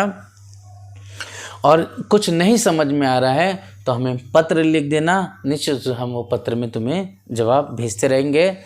पर एक बात बड़ी हुई, जो करे तुम्हारा विश्वास, अपना भी भीख रख के काम करने की इतिहास। लेकिन हे मोमिनो, श्री जी फरमाते हैं सुंदर साथ से कि ये बात बहुत बड़ी हुई है कि निश्चित रूप से तुम उनके अंदर उनके जैसा पैठ होकर करके तुमने दीन इस्लाम इमाम मेहंदी का थाना थोप दिया है, उन्हें समझाया, उनसे सहूर किया, बातचीत की है। और यह निश्चित रूप से और अच्छा हो जाएगा कि उनके दिल में आपके प्रति विश्वास हो जाए, और विश्वास हो ही रहा है निश्चित रूप से। अपना भी भेक रख के, लेकिन अपना वेश रख, मतलब हिंदू भेक रख कर करके काम करने की थी आस, मतलब इस हमारी इच्छा थी कि हिंदू रूप धारण कर करके हम दीन इस्लाम का कार्य करें, और हिंदू के भेष से हो नहीं। लेकिन फिर भी यह विचार की बात है कि हिंदू के भेष पहन करके अगर हम अंदर पहुंच भी जाते, उनको निश्चित रूप से और मतलब विश्वास ज़्यादा नहीं होता। इन भेष से मजलिस प्रतीत न करें इस्लाम, अर्थात इन हिंदू के भेष से वो जल्दी विश्वास भी नहीं पैदा करते हैं। अगर वो विश्वास थोड़ा पैदा करके बात भी कर लेते तो उनके दिल में शंका बनी रहती। इस तरह से हमारा काम अच्छी तरह से पूरा नहीं हो पाता। ना इन्हें आवे प्रतीत, ना मजलिस बैठे, अर्थात हादी फरमाते हैं मोमिनों को कि अगर हम हिंदू के रूप में जाते हैं तो निश्चित रूप इनके अंदर विश्वास ज़्यादा मतलब बहुत ज़्यादा विश्वास थोड़ा तो आता लेकिन बहुत ज़्यादा विश्वास भी नहीं आ पाता। दूसरी क्या होता है, ना बैठे वो मजलिस में अच्छी तरह से बैठ भी जाते लेकिन उनके अंदर शंका बैठी बनी रहती। और निश्चित रूप से हिंदू के बेग से वो क्या घृणा करते हैं, नफरत करते हैं, तो वो क्या है मजलिस में बैठ करके भी अच्छी तरह वो बैठ नहीं पाते। और हालांकि वो मजलिस करते ही नहीं, अगर मजलिस कर भी लेते तो निश्चित रूप से उनके अंदर वो विश्वास पैदा नहीं होता। सो तो होने का नहीं, ना इन्हें विश्वास जटे। इस तरह से सो तो होने वाला नहीं था, लेकिन अभी निश्चित रूप से अगर वो बैठ भी जाते चर्चा में तो उनके अंदर वो विश्वास ज़्यादा विश्वास होता भी नहीं। इसलिए कहा गया ना इन्हें विश्वास जटे, मतलब उनके अंदर ज़्यादा विश्वास पैदा भी नहीं हो पाता हिंदू की भीख में। तो इस वास्ते तुम इनके हो के सेवक, इसलिए आपने जो इस्लामिक रूप धारण किया है, मुसलमानों का रूप बनाया है, वो सर्वोत्तम उत्तम है। इसलिए आप इनके सेवक हो करके, इनके गुलाम हो करके एक मित्रपना करो इन्हों से, तब पहचान होवे हक। एक मित्रपना, एक दोस्त बन करके इनकी आप सेवा करना, इनसे सहूर करना, निश्चित रूप से धीरे धीरे इनके अंदर पहचान सत्य की हो जाएगी, होने लगेगी। तुम होवोगे मुरीद इनके, सिद्ध होवे सब काम, अर्थात तुम होवोगे मुरीद उनके, अर्थात निश्चित तुम उनके क्या होना, गुलाम बन करके, शिष्य बन करके प्रश्न पूछना, बातें करना, जवाब नहीं हो दे पाए तो निश्चित रूप से उनको जवाब देना, तो क्या होगा सारे काम धीरे धीरे सफल हो जाएंगे। पर ए आस्ते आस्ते होवे दाखिल इन इस्लाम, हादी मोमिनों को हिदायत देते हैं, सिखापन देते हैं कि ये काम धीरे धीरे विस्तार रूप में होगा और निश्चित से ये सब भी इस्लाम में दाखिल होंगे। लेकिन यह काम सनई सनई ही, आराम से, धीरे धीरे ही होगा। जब एती बात को कबूल करे, जब इतनी सारी बातें कर लो, मतलब जोर ज़बरदस्ती नहीं करना है, अर्थात कि हम हिंदू कोई भी आएगा उनको खुद समझाएंगे, जब उन्हें विश्वास आएगा तो हम अपने हादी को बुला देंगे। और निश्चित रूप से उनको यही कहना है कि किसी भी प्रकार से दीन इस्लाम में ज़बरदस्ती नहीं लिखा हुआ है। तो इतनी सारी बहुत बातें करके, इनकी गुलाम उनकी सेवा करके, जब इनके अंदर विश्वास ईमान जब बैठ जाएगा हमारे प्रति, तो निश्चित रूप से तो क्या हो गए, ये एती बात को कबूल कर, निश्चित रूप से कबूल करेंगे कि हाँ अब आप कोई भी हिंदू को आप खुद समझाइए, हम भी विश्वास ईमान लाते हैं। तुम बुलाए लड़के भेले रहियो इनमें, फिर भी आप क्या करना, तुम इनको बड़े प्यार से हाजी करना और विनम्र हो करके इनके संग संग रहना। ऐसा नहीं कि तुम ये जब विश्वास कर लेंगे तो आपके अंदर क्या हो जाएगा, हम इनके अब क्या है गुरु बन गए हैं, हम इनसे बड़े हैं, ऐसा अहम नहीं लाना है। बड़े प्यार से लड़कों जैसा व्यवहार करते हैं, विनम्र भाव का वैसा ही रखना। तुम हिंदू के भेष से जिन करो शर्म, अर्थात जो आपने हिंदू के भेष को छोड़ करके, यहाँ पर चौपाई थोड़ा सा अलग रूप में लिखी है सुंदरसा जी, लेकिन हमें समझना है कि तुम हिंदू के भेष से जिन करो शर्म। अब हिंदू होकर के हिंदू के भेष से कोई शर्म तो नहीं करेगा। तो यहाँ पर तात्पर्य है कि हिंदू के जो भेष उतार करके जो इस्लाम का आपने भेष धारण किया है, उससे अपने दिल में तुम शर्मिंदगी नहीं महसूस करना, इसका यहाँ पर अर्थ होगा सुंदर साथ जी। पहले तुम सिर भाने शर्म का तुम जानत है मरम, हे मोमिन सुंदर साथ जी, पहले निश्चित रूप से तुमने जो लोक लाज मर्यादा है उसको तुमने तोड़ करके, वेदों की मर्यादा को उल्लंघन करके तुमने यह दीन का धर्म का कार्य किया है, निजानंद संप्रदाय को अपनाया है, तुमने सत्य धर्म को अपनाया है। तो इसलिए तुम इस रहस्य को जानते हो कि सत्य क्या है, कि धर्म के लिए अगर रूप बदलना भी पड़े तो गलत नहीं है, क्योंकि आत्मा पवित्र शुद्ध होती है। इस जाहिरी भेद रूप से कुछ नहीं होता है। मतलब कहने का अर्थ है कि अगर सत्य को प्रकाश करने के लिए अगर रूप भी बदलना पड़ा तो उसके लिए कभी भी धर्म ये कहता है कि वह गुनाह नहीं है, वह पाप नहीं लगता है। निश्चित रूप से धर्म के लिए अगर हमने भेष बदला है, अपने रूप को बदला है, वह तो बहुत नेकी का कार्य होता है। कोई तुमको मिले ताई चोखा दीजिए, अर्थात कोई तुमको वहाँ कोई सुंदर साथ मिल जाए या कोई हिंदू मिल जाए तो क्या करे, तुम पर कोई ताना कसे, कोई उल्टा जवाब दे तो तुम उनको कहना चोखा जवाब देना। और देखो सब, और क्या कहना, देखो सब शास्त्रों को क्या लिखा है इनके बाप। मतलब इस वास्ते कि रूप बदलने के लिए क्या करना चाहिए, धर्म को प्रकाशित करने के लिए अगर रूप बदलना पड़े या आकार बदलना पड़े तो निश्चित रूप से किसी प्रकार से हमें लाज शर्म नहीं रखना है। अर्थात हम ब्राह्मण हैं, उत्तम हैं, अगर हमें कभी चंडाल का रूप भी धारण करना पड़े या हमें उसकी प्रकाश कुछ वह एक्टिंग करनी पड़े तो निश्चित रूप से हमें शर्म नहीं करना चाहिए, लाज नहीं करना चाहिए। इसके लिए शास्त्रों का तुम उन सुंदर साथ को या हिंदू भाई को प्रमाण देना। 3 कांड वेद वेदांत के, वेद वेदांत में क्या 3 कांड कहे गए, एक है कर्म कांड, दूसरा है उपासना कांड, तीसरा है ज्ञान कांड। उसमें क्या लिखा हुआ है, वल्लभाचार्य के मत, वल्लभाचार्य जी ने क्या लिखा है सुबोधिनी टीका में, शंकराचार्य ने क्या कहा गीता में, इत शंकराचार्य जी ने क्या कहा है, गीता में क्या कहा है। तो सुंदर सा जी आदित्य पुराण भागवत में जैसा लिखा, कलाम 3 ऊपर तुम चलो बीच दीना इस्लाम। अर्थात सुंदर सा जी यहाँ पर कोई अगर सुंदर साथ को ऐसा मिलता है जो सुंदर साथ पे क्या करता है, आक्षेप लगाता है, निंदा करता है, तुम तो मुसलमान हो गए, तुमने ये रूप धारण किया, कुछ तो शर्म करते, तुम हिंदू थे, ऐसा थोड़ी होना चाहिए था तुमको। तो निश्चित रूप से तुम उनको क्या कहना, यह एग्जाम्पल देना। कौन सा, शंकराचार्य का। जैसे सुंदर साथ जी शंकराचार्य क्या थे, प्योर सन्यासी थे। तो वह क्या करते थे, ज्ञान तो बहुत हो गया था लेकिन फिर भी क्या हो गया था, उनके कुछ अज्ञानता थी। क्या अज्ञानता थी, वह जो शूद्र जाति के लोग हैं, है ना, छोटे जाति के लोग हैं, तो उनको क्या घृणा निंदा से देखते थे। उनको कहते थे हाय हाय ये कितने गंदे लोग हैं, कितने नीच लोग हैं, ऐसा विचार करते थे वो। तब भगवान शिव खुद क्या है, एक डोम का रूप धारण करके, एक चंडाल का रूप धारण करके आए और मदिरा पीते हुए। और मदिरा पीने के जैसे जब आए तो शंकराचार्य सामने आ रहे थे, तो उनके शिष्य भी थे, तो ठीक सामने आकर करके उनके शिष्य ने कहा अरे अरे दूर हटो दूर हटो, तुमको शर्म आनी चाहिए, मदिरा पीने हो और हम लोग सन्यासी, हम लोग ब्राह्मण, और तुम आकर के बीच में आ रहे हो, तुमको पाप लगेगा, नो हट जाओ दूर। तब वहाँ पर शंकराचार्य मतलब भगवान शिव जो वहाँ पर चंडाल का रूप धारण करा के आए, मदिरा के रूप में पी करके आए थे, तब उन्होंने वहाँ पर शिखापन दी कि जो मैं यह श्वास ले रहा हूँ वही तो श्वास इस हवा में जा रही हो, क्या तुम उससे अपवित्र नहीं हुए। पहली चीज ये। दूसरी चीज क्या सुंदर साथ जी, कि जिस धरती पे मैं खड़ा उस धरती पे तुम भी तो खड़े हो, क्या तुम अपवित्र नहीं हुए। हे सन्यासी हो, हे शंकराचार्य, क्या तुम अपवित्र नहीं हुए, बताओ मुझे।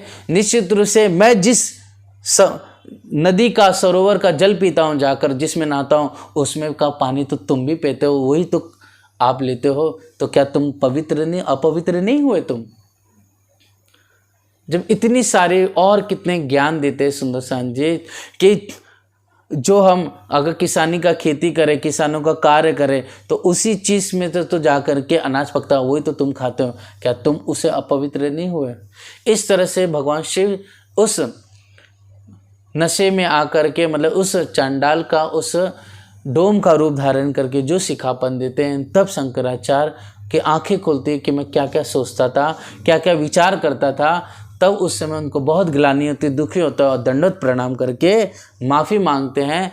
तब वहाँ पर सुंदर साथ जी ज्ञान किसको मिलता है, शंकराचार्य को भगवान शिव के रूप में, मतलब चंडाल के रूप में आकर के वो ज्ञान देते हैं। दूसरी चीज़ सुंदर साथ जी, गीता में भी स्पष्ट लिखा हुआ है, जो कोई भी ज्ञानी जन है, मतलब जो कोई ब्रह्म विद्या, जो तत्व ज्ञानी है, वह निश्चित रूप से क्या है, विनम्र हो करके ज्ञान अर्जित करता है। ज्ञानवान होने के साथ साथ वह विनम्र होता है। और जो कोई भी ब्राह्मण है या कोई शूद्र है या कोई पशु पक्षी है, यक्ष, संसार में जो कोई भी चेतन है, उनके सबके अंदर वो क्या है, भगवान का स्वरूप देखता है। सबके अंदर एक चैतन्य को देखता है, उसकी दृष्टि सबके प्रति समदृष्टि होती है, किसी के प्रति वह छोटे और बड़े के भावना नहीं रखते हैं। इस तरह से गीता के अंदर 5वें अध्याय में भी ये बयान हुआ है। आदित्य पुराण और भागवत में जैसा लिखा कलम, अर्थात आदित्य पुराण मतलब जिसे लिंग पुराण भी कहा जाता है सुंदर साथ जी, और भागवत में क्या लिखा हुआ है आप विचार करके देखिए। जैसे कि धर्म ग्रंथों में ये भी बयान हुआ है सुंदर साथ जी कि जैसे कि भगवान विष्णु तो 14 लोकों के परमात्मा मालिक कहे जाते हैं, लेकिन जब वहाँ पर जब असुर ने पृथ्वी को क्या कर दिया, हरण कर करके क्या कर दिया, अपने अंदर छुपा करके क्या कर दिया उसने, वह समुद्र के अंदर पाताल लोक में चला गया था। तो उस समय भगवान विष्णु सूअर का रूप में, वराह का रूप धारण कर करके पृथ्वी की रक्षा की थी। तो इस तरह से सुंदर साथ जी धर्म ग्रंथों में क्या क्या लिखा हुआ है विचार करके देखिए। 3 ऊपर तुम चलो 20 दिन इस्लाम, अर्थात धर्म की रक्षा करने के लिए अगर रूप बदलना भी पड़े तो हमें कोई भी प्रकार से शंका नहीं करनी चाहिए। ऐसा इतना और भी कई प्रकार से आप भली भली जानते हो, आप प्रमाण देना, उन्हें ज्ञान देना, सिखापन देना। जिस तरह से सुंदर साथ जी संत रविदास जी का भी वर्णन आता है, वो भी एक क्या थे, चमार थे, मतलब क्या करते थे, यही सब चमड़ी का कार्य करते थे। लेकिन लोग जो ब्राह्मण थे वो भी क्या करते, निंदा की दृष्टि से, लेकिन वो कितने बड़े भक्त हुए और आज भी सभी लोग उनके महिमा गाते हैं, वो एक संत हुए। इस तरह से ऐसे प्रमाण देना कि कभी भी उपली भेख नहीं दिखा जाता है, कभी ऊपर का रूप नहीं दिखा जाता है, सिर्फ दिखा जाता है तो वो किस दृष्टि से किस रूप में होकर के परमात्मा की भक्ति कर रहा है, उसके सत्य धर्म को प्रकाशित कर रहा है, ये दिखा जाना चाहिए। पहले तो ये बात बताना। दूसरी क्या बात बताना कि तोलो मत सबंध की और अलैहिस्सलाम, अर्थात तोलो मत, अर्थात यहाँ पर जो वेद में, उपनिषदों में और धर्म ग्रंथों में क्या लिखा हुआ है और रसूल अल्लाह ने क्या कहा है, ज़्यादा कम है कि इनकी सब मिल बैठे इन ठाम, सब अर्थात सब मिल कर करके वहाँ पर निश्चित रूप से यह बात आप मतलब जो सभी धर्म ग्रंथों को मिला करके तारतम्य वाणी से आप क्या कर देना, समझाना कि किसकी बुद्धि, मतलब सुखदेव महामुनि, व्यास जी है और जो याज्ञवल्क्य है, इनकी बुद्धि कैसी है, इनका ज्ञान कहाँ तक का है, और जो भगवान शिव का ज्ञान कहाँ तक का है, और यहाँ पर सनकादिक ऋषि है, साथ साथ में भगवान विष्णु कहाँ तक पहुँचे, इनका ज्ञान कहाँ है। और दूसरी चीज़ जो मोहम्मद साहब आए हैं और उन जो कुरान पाक लाए उनका ज्ञान कहाँ तक है, वह विचार करके देखिए। ज़्यादा कम है कि इनकी सब मिल बैठे इन ठाम, नबी नारायण की सनन मारियो मुँह पर। और तीसरी चीज़ क्या है, नबी नारायण मतलब नारायण कौन है, जिनको पूर्ण यहाँ पूरे क्षर पुरुष कहा जाता है ना, परमात्मा कहा जाता है सन्यासियों का, और हिंदू धर्म का परमात्मा का नारायण को कहा जाता है।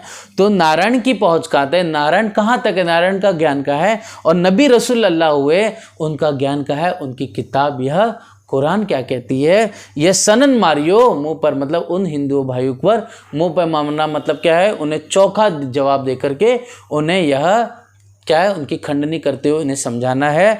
तब होवेंगे शर्मिंदे तुम करो चर्चा यूँ कर, तब वो बहुत शर्मसार होंगे। मतलब एक तो धर्म ग्रंथों का, शंकराचार्य जी का, आदित्य पुराण का, भागवत का और गीता का प्रमाण देना। दूसरी चीज़ हिंदू धर्म ग्रंथों में क्या लिखा हुआ है ना। दूसरी चीज़ मोहम्मद जो ये कुरान पाक है इसके विचार गंभीरता को बताना, और फिर वाणी से नबी नारायण की सनन उन पे माने। जो 3 चीज़ों के बारे में आप अच्छी तरह से विस्तार से बता करके इनको खंडनी कर करके समझाओगे तो खुद व लज्जित होगे, शर्मसार होगे। तुम करो चर्चा यूँ कर, इस तरह से आप लोग चर्चा करना। इस तरह से आप इंद्रावती जी प्यारी मोमिन सुंदर साथ को सिखापन दे रही है। क्योंकि उस समय काजी तो है ही, लेकिन हिंदू लोग भी अगर आके मिले, कोई खंड नहीं करता है, आपको कड़वे वचन कहता है, तब इन्हें ये वचन कहना। ए तो सब में रस में लड़त है अहंकार। यह तो सब क्या है, अंदर क्या है, रूढ़िवादी विचार आए हुए हैं। कर्मों का सबके अंदर क्या है, बंधन है। कबीर वाले हैं कुछ अलग कर्म कांड में उलझे हुए हैं। हिंदू में अलग अलग देवी को मानने वाले, कहीं जैनों को मानने वाले, कहीं पर भगवान शिव को मानने, कहीं भगवान विष्णु को मानने वाले, तो कहीं पर देवताओं को मानने। सभी लोग अपने अपने इष्ट को पूजा करते हैं, प्रार्थना करते हैं। तो सबके अंदर क्या अलग अलग कर्मों का विधान है। इसलिए सबके अंदर ये रस्म होने की वजह से सब अपने अहंकार के वशीभूत होकर के क्या कर रहे, चल रहे हैं। जब फुरमान के मायने जाहिर खोले परवरदिगार, लेकिन जब यह फुरमान के अर्थात यह हिंदुओं को हिंदू धर्म ग्रंथ के अनुसार सिखापन दे करके, या इस्लाम के जो हिंदू भाई आए जिसको कुरान से समझा रहे हैं, तो उन्हें कुरान के अनुसार सब समझाए, हिंदू को हिंदू के अनुसार। और जो हम हिंदू भाई को जब हम या सुंदर साथ को जो कुरान के अनुसार समझा रहे हैं, तो उन्हें कुरान के अनुसार समझा करके निश्चित रूप से हमें सारे भेद खोल करके राज्य की राह बतानी है, राज्य को दर्शाना है कि हम सिर्फ जो कुछ कर रहे हैं धनी के लिए ही कर रहे हैं, अपनी ब्रह्म आत्मा को जगाने के लिए कर रहे हैं। तब सब शर्मिंदे होंगे, रहे ना काहू का गुमान। जब ऐसे कड़वे वचन कुरान के अनुसार, भागवत पुराण उपनिषदों के अनुसार कह करके, वाणी के अनुसार जब समझा दोगे, तो निश्चित रूप से इस खंडनी के वचन से उनके अंदर जो अहम है वह खत्म होगा, वह खुद शर्मसार हो जाएंगे और माफ़ी मांगेंगे। जो बस बसा छाती पर करता है शैतान, अर्थात जो शैतान है, जो वो कलयुग प्रवृत्त कलयुग है, वो क्या करेगा, हमारे अंदर बैठ करके क्या करता है, अहंकार पैदा करता है, हमारे अंदर अज्ञान पैदा करता है। जब ऐसे वचन कहोगे तो उसके अंदर वो शैतान मर जाएगा, निश्चित रूप उसके अंदर वो शंका खत्म हो जाएगी। पकड़ बैठे अंधेर को और बढ़ता गुमान। पकड़ बैठे मतलब जो लोग अंधेर को, अज्ञानता को पकड़ बैठे हुए, मतलब जो कर्मों के अधीन बैठे हुए हैं, शरीयत को पकड़ के बैठे हुए हैं, और उससे क्या होता है, गुमान बढ़ता है। मतलब जो लोग क्या कहते हैं, बहुत लोग कि हम तो बस जा कर के क्या करेंगे, जा कर के हवन करेंगे, यज्ञ करेंगे, वो भी क्या है, कर्मों कांड का एक रूप है। ठीक है, बहुत लोगों को क्या करना है कि जा कर के केदारनाथ है, बद्रीदास है, ऐसा बद्रीनाथ है, या जोशी मठ है, या गोवर्धन मठ है, या फिर अनेक प्रकार के तीर्थ है, वहाँ जा कर के हमें मुक्ति मिलेगी, या फिर हमें वहाँ पर जा कर के क्या है, हम वहाँ पर दान दक्षिणा देंगे तो हमें क्या मिलेगी, सुख शांति मिलेगी। तो यह जो लोगों ने कर्मों का विधान पाल लिया है, जो रस्म बना के रख दी है कि मतलब हम जाएंगे भगवान शिव को जा कर के लोटा जल देंगे, उन पर पत्ते चढ़ा देंगे, तो हमें क्या हो जाएगा, हमें परमात्मा मिल जाएंगे या हमें मुक्ति मिल जाएगी। तो यह अज्ञानता जो बैठी हुई है, ये लोग जो कर्म कांड पकड़ करके बैठे हुए हैं, तो क्या हो जाएगा, जो इसी से क्या हो रहा है, हमारे अंदर उनके अंदर अहंकार बढ़ रहा है, सो सब गल जाएंगे। लेकिन हे सुंदर साथ जी, जो आप चोखा जवाब दोगे, जब आप सत्य धर्म को तारतम वाणी से समझाओगे और भागवत के जो गुणात भाव है, अर्थ है, उसको जब बताओगे, तो निश्चित रूप से उनके अंदर वो सब अहंकार मिट जाएगा, वो धीरे धीरे विनम्र हो जाएंगे, और उनके अंदर जो शैतान है, जो कलयुग बैठा हुआ है, वह मर जाएगा। तब सिर नीचा करके आवेंगे भेड़ेनाथ। निश्चित रूप से सबके अंदर जब अहंकार मिट जाएगा, तो सिर झुका करके माफ़ी मांगते हुए वो भेड़ों के समान के हो जाएंगे, आ जाएंगे। अब सब जमा होते हैं, निश्चित सब दिन इस्लाम में दाखिल हो जाए। पर इन उल्टी गई बात, लेकिन क्या करें, इन सभी लोगों ने, चाहे वो हिंदू धर्म वाले हो, चाहे वो इस्लाम धर्म वाले हो, इन्होंने क्या कर दिया, सब वचनों को जो हमने कहा, उन्होंने इस वचनों को उल्टा ग्रहण कर लिया। उल्टा ग्रहण कर लिया मतलब सत्य को इन्होंने स्वीकारा नहीं, अपने कर्म कांड के अधीन ही वह शरीयत के अधीन फंसे रहे। दरवाजा इस्लाम का कुंजी गंज खुदाए, सो हके मेहर कर दे तुमको पहुँचाए। हे प्यारे सुंदर साथ जी, आप हादी इंद्रावती जी हादी फरमाते हैं सुंदर साथ को कि दरवाजा इस्लाम का कुंजी गज, मतलब जो इस्लाम का दरवाज़ा है ना, जो वह क्या है कुंजी गंज का, खुदा का जो यह तारतम है वो अनंत ऐश्वर्य से परिपूर्ण है ना। और यही इस्लाम क्या है, दरवाजे के रूप में है। जब इस्लाम के सत्य को समझेंगे, हकीकत मार्फत को समझेंगे, तभी क्या हो जाएगा, खुदा के गंज जी मतलब इस इल्म लद्दुनी में जो इश्क छुपा हुआ है, जो ईमान छुपा हुआ है, वो सब जाहिर हो जाएगा, समझ में आने लगेगा। सो हके महर करके दही तुमको पहुँचाए। हे सुंदर साथ जी, हे मोमिनो, आप अपने आप पर विचार कर दिए कि हम समझा रहे हैं तो लोग समझ नहीं पा रहे, लेकिन धनी ने कृपा कर करके हम पर मेहर करके ये सारा इल्म लद्दुनी हमें अता फरमाया है। निश्चित रूप से हमें ये दीन इस्लाम पर ईमान और विश्वास पैदा कर दिया हमारे भीतर।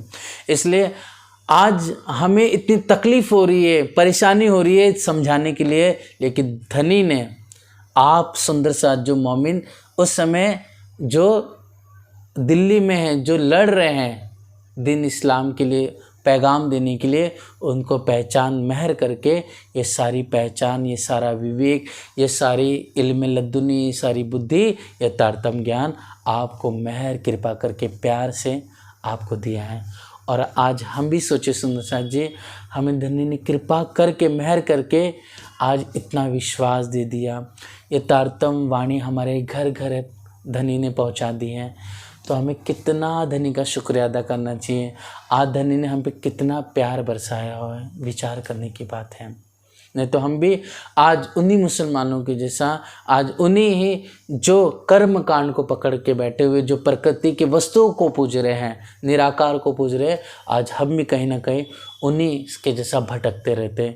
लेकिन हम पर धनी ने मेहर करके ये तारतम वाणी ये भी तक हमें दी है। इसलिए से जी आप मोमिनों को समझा रहे हैं, तुम सिर ऊंचा देखियो जिन नीचा देखो तुम। हे सुंदर शाह जी, अपने तुम सिर को कभी भी नीचा ना करना, हमेशा उमंग और जोश से अपने सिर को ऊंचा रखना। और जो तुम पर एक दोष बदले तो दावा लेते कुम। अगर कोई निश्चित रूप से तुम पर कोई गुनाह बैठा दे, मतलब कोई तुम पे गुनाह लगाए कि तुम तो इतने गिर गए, इतने नीच हो गए, जाकर मुसलमानों के साथ बैठ रहे हो, उनके पास बात कर रहे हो, तुम तो बहुत अत्याचारी, बहुत तुम गंदे हो चुके हो, कोई तुम पे गुनाह लगा दे या तुम्हें कोई गाली दे दे या निश्चित रूप से तुम्हारी निंदा करे, तो निश्चित रूप से तुम शर्मिंदा महसूस मत करना। तुम किसी प्रकार से अपने आप को लज्जित न महसूस करना। क्या कह रहा है, तो दवा लेते कुम, मतलब तुम मिल करके जो दावा लेते हो, हम ब्रह्म सृष्टि है, तो हम परमहंस है, हम सुंदर साथ हैं।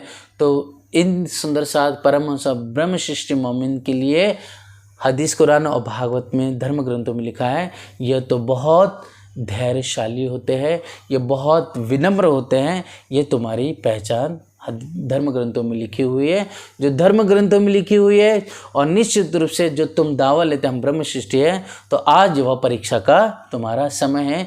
इसके लिए तुम सर नीचा न करना, तुम अपना सिर ऊंचा रखना, कभी भी अपने आप को शर्मिंदगी महसूस न करना।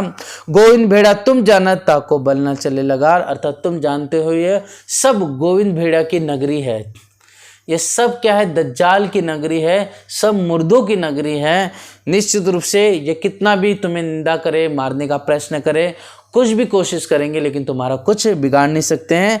एक 5 बरस का बालक ये ताय न सके मार, 5 बरस का जो बालक है उसे भी ये मार नहीं सकता, जैसे प्रहलाद और ध्रुव हुए, है ना।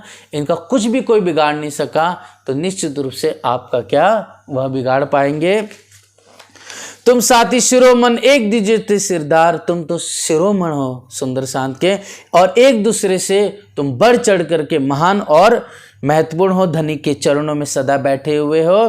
गोविंद भेड़ा तुम क्या करे, हके पहले किए खबरदार। जब प्रहलाद और ध्रुव तो भगवान विष्णु की भक्ति करते थे, जब इनका कुछ नहीं बिगाड़ पाए, तो तुम सोचो कौन हो, तुम तो ब्रह्म आत्मा हो, सिद्धार्थ शिरोमणि हो तुम, तो निश्चित रूप से घोवन भेड़ा जो माया रूप नगरी है, निश्चित रूप से ये कर्मकांडी जो है ये तुम्हारा किसी प्रकार से नुकसान नहीं कर सकते। हके पहले की एक खबरदार, राज्य ने आपको तो पहले से ही सावचेत कर दिया है कि कैसा जीवन जीना है, कैसा हमें बोलना है, कैसे किस परिस्थिति हमें रहना है, ये पहले से हमें सिखापन दे दी है। तो अब हमें क्या चिंता करने की जरूरत है। अब तुम तो जन 12 हो और भाग्य तुमसे, अब तो निश्चित रूप से तुम 12 हो और भाग्य तुमसे। जो सुंदर साथ आपसे लड़ाई के समय भाग खड़े हो गए थे, सो सब अब ही आन मिले थे। निश्चित रूप जो भाग गए हैं वह भी निश्चित रूप से दौड़ दौड़ करके आपसे आके मिलेंगे। सब एक हो तुम में, अर्थात सब आकर के तुम में आकर के मिल जाएंगे। मतलब तुम्हारी महिमा गाएंगे, तुम्हारी बुजुर्गी गाएंगे, तुम्हारी सेवा वो सब आके करेंगे। निश्चित रूप से तुम सब एक रूप हो जाओगे। आने वाले समय में एक होकर के दिन का कार्य करोगे। अब तो तुम 12 हो, तुम में मिलसी 12,000 और ताबे तुम्हारे होंगे तुम ही हो। सिद्धार्थ तुम इस समय 12 हो, तुम्हें 12,000 मतलब और भी जो ब्रह्म आत्मा है वो सब आकर के मिलेंगे। तुम सब मिलकर के 12,000 हो जाओगे। निश्चित सब और ताबे तुम्हारे होंगे और जितने भी आम खलक है और जो नए सुंदर साधे तुम्हारे अधीन हो जाएंगे। तुम उनमें सिरदार शिरोमणि होगे, तुम ही हो सिरदार। निश्चित रूप से 12,000 ब्रह्म आत्मा तुम सिरदार हो। तुम अपने सुकून को अब जाहिर करो। तुम निश्चित अपनी तुम आपके पास जो यह तारतम्य के वचन हैं और जो कुरान के रहस्य, तुम निश्चित रूप से उनके जहाँ इस समय जो काजियों के बीच में हो, दरबारियों के बीच में जो इस समय तुम पे चौकी बैठे हुए उनके बीच में जरूर हो, लेकिन निश्चित तुम उनके बीच में यह वचन जाहिर करो। तामे तुम्हारा आवे इशक जाहिर होए बीच कुम। निश्चित रूप से यह जो वचन है तुम्हारे मुखारविंद से जो आवेश रूप में, जोश रूप में जब प्रकट होंगे तब क्या होगा, इशक के रूप में होकर के जोश के रूप में ये वचन जब प्रकट होंगे तो उनके बीच में फैलेंगे। बीच में फैलते फैलते ये वचन क्या हो जाएंगे, सबके बीच में जाहिर हो जाएंगे। गाम गाम देश देश हिंदू मुसलमान कदम तुम्हारे बंद ही करके पहचान। गांव गांव शहर शहर या हिंदू हो या मुसलमान सब जानेंगे समझेंगे और दौड़ दौड़ के तुम्हारे चरणों की वंदना करेंगे और उनको पहचान तुम्हारे द्वारा ही होगी। अब तुम तुम्हारी नज़र को जिन करो तुम और जो कभी तुम्हें दिल में आवे नहीं एठौर। इस तरह से है सुंदर साथ जी, अपनी नज़र को तुम हमेशा कभी भी झुका के नहीं रखना, कभी भी शर्मिंदगी महसूस नहीं करना। तुम जो कभी तुम्हें दिल में आवे नहीं। निश्चित रूप से अगर तुम्हारे दिल में अगर कोई भावना उत्पन्न हो रही है कि हमें यह स्थान अब उचित नहीं लग रहा है, तब निश्चित रूप से आप हमें बताना। मतलब श्री जी कह रहे हैं मोमिनों के, अगर तुम्हें ठीक नहीं लग रहा है इस समय तो हमें यह बताना कि अब क्या करना चाहिए, हमें पत्र लिख करके भेज देना।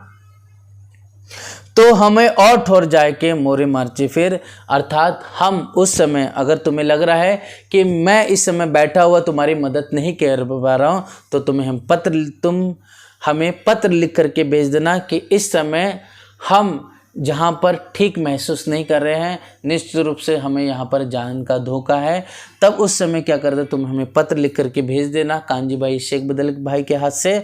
तो हम और ठौर जाके मतलब तब हम क्या करेंगे, हम किसी और जगह जा कर के, किसी और जगह जो जैसे यहाँ पर सुंदर शाह जी जो उदयपुर हो गया या फिर मारवाड़ का और अन्य क्षेत्र हो गया या फिर और कहीं पर जैसे कि सुंदर साथ जी अलग अलग जैसे रामटेक का राजा हो गया या फिर इसके अलावा अन्य जहाँ पर भी हिंदू राजा का स्थान है, जो हिंदू राजा लड़ रहे हैं बुलंद होकर के, तो ऐसे राजाओं के पास जा कर के मारे मोर्चा फेर, मतलब वहाँ पर जा कर के मोर्चा मारे फिर मतलब वहाँ पर जाके उनको समझाएंगे, ज्ञान देंगे, फिर लड़ाई करे दज्जाल से, फिर आवे दूसरी बेर। निश्चित रूप से उनके अज्ञान को मिटा कर करके हम क्या करेंगे, वापस से उनके संग उन्हें भेजेंगे दूसरी बार, मतलब आपके पास आपकी मदद के लिए भेज देंगे या फिर औरंगजेब को समझाने के लिए भेज देंगे कि उन मोमिनों को छोड़ दो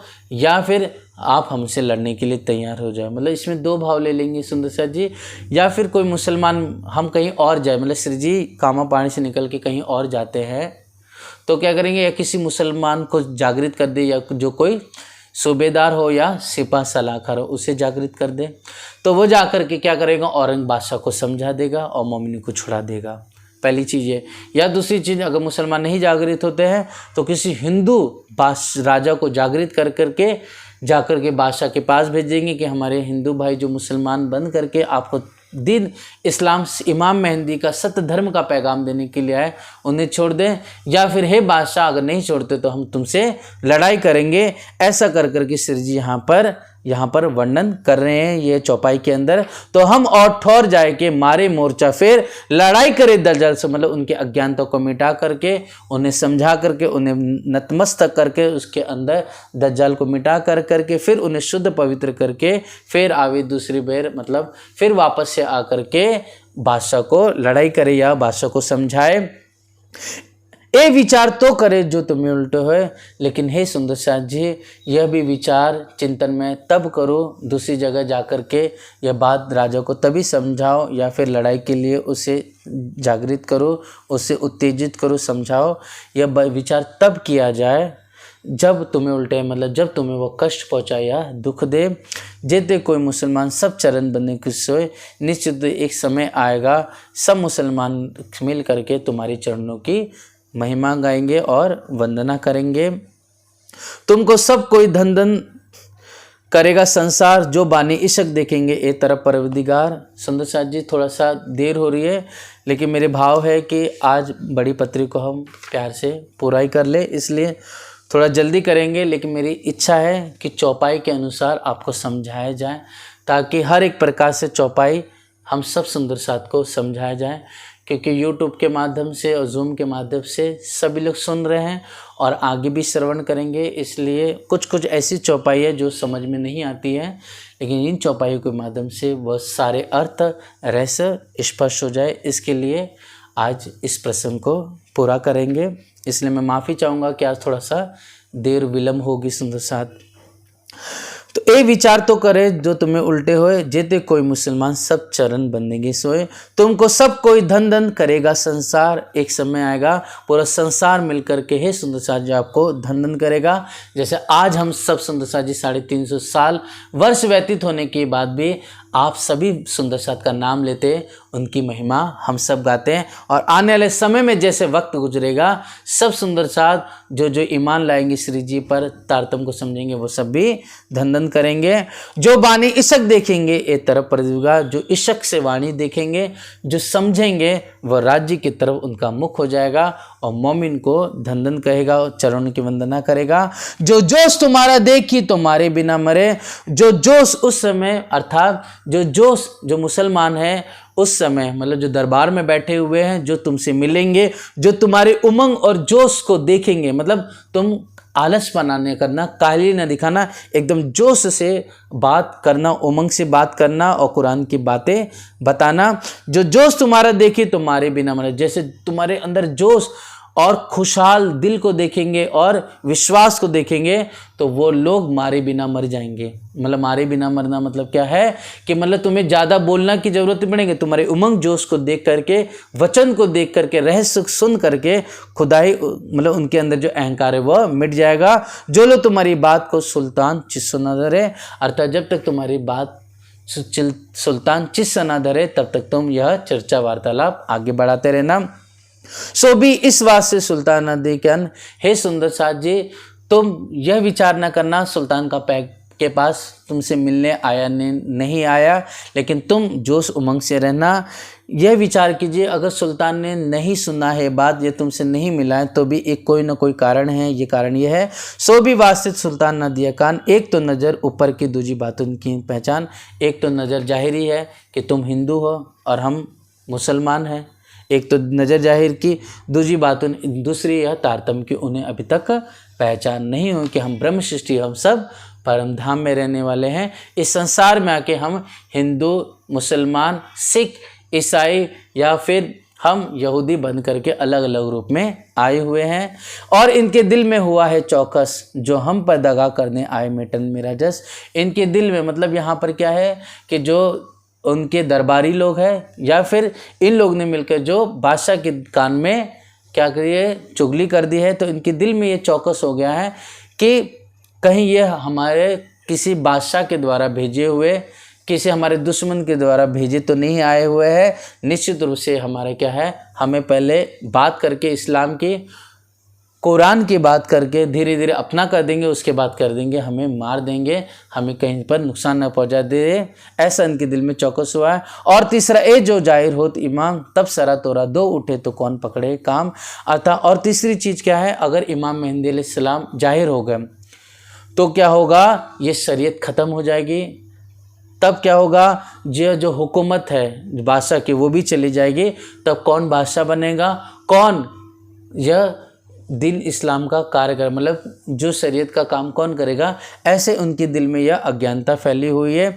और निश्चित रूप से हमारी सारी पातशाही, हमारा ऐश्वर्य ख़त्म हो जाएगा। इस तरह से उनके अंदर यह दिल के अंदर बैठा हुआ है, इसलिए यहाँ पर वह विचार नहीं कर पा रहे, समझ नहीं कर पा रहे हैं। और बाहर के अर्थ में मेहदी दज्जाल चौथा ये कि जब रसूल अल्लाह ने फरमाया तो जाहिरी रूप में कहा, मतलब स्पष्ट ये नहीं कहा कि हिंदुओं के रूप में आएंगे, ये नहीं कहा कि वह आजुज माजुज जो है वो इंसानी है, ऐसा नहीं कहा। क्या कहा, आजुज माजुज एक जानवर पैदा होगा।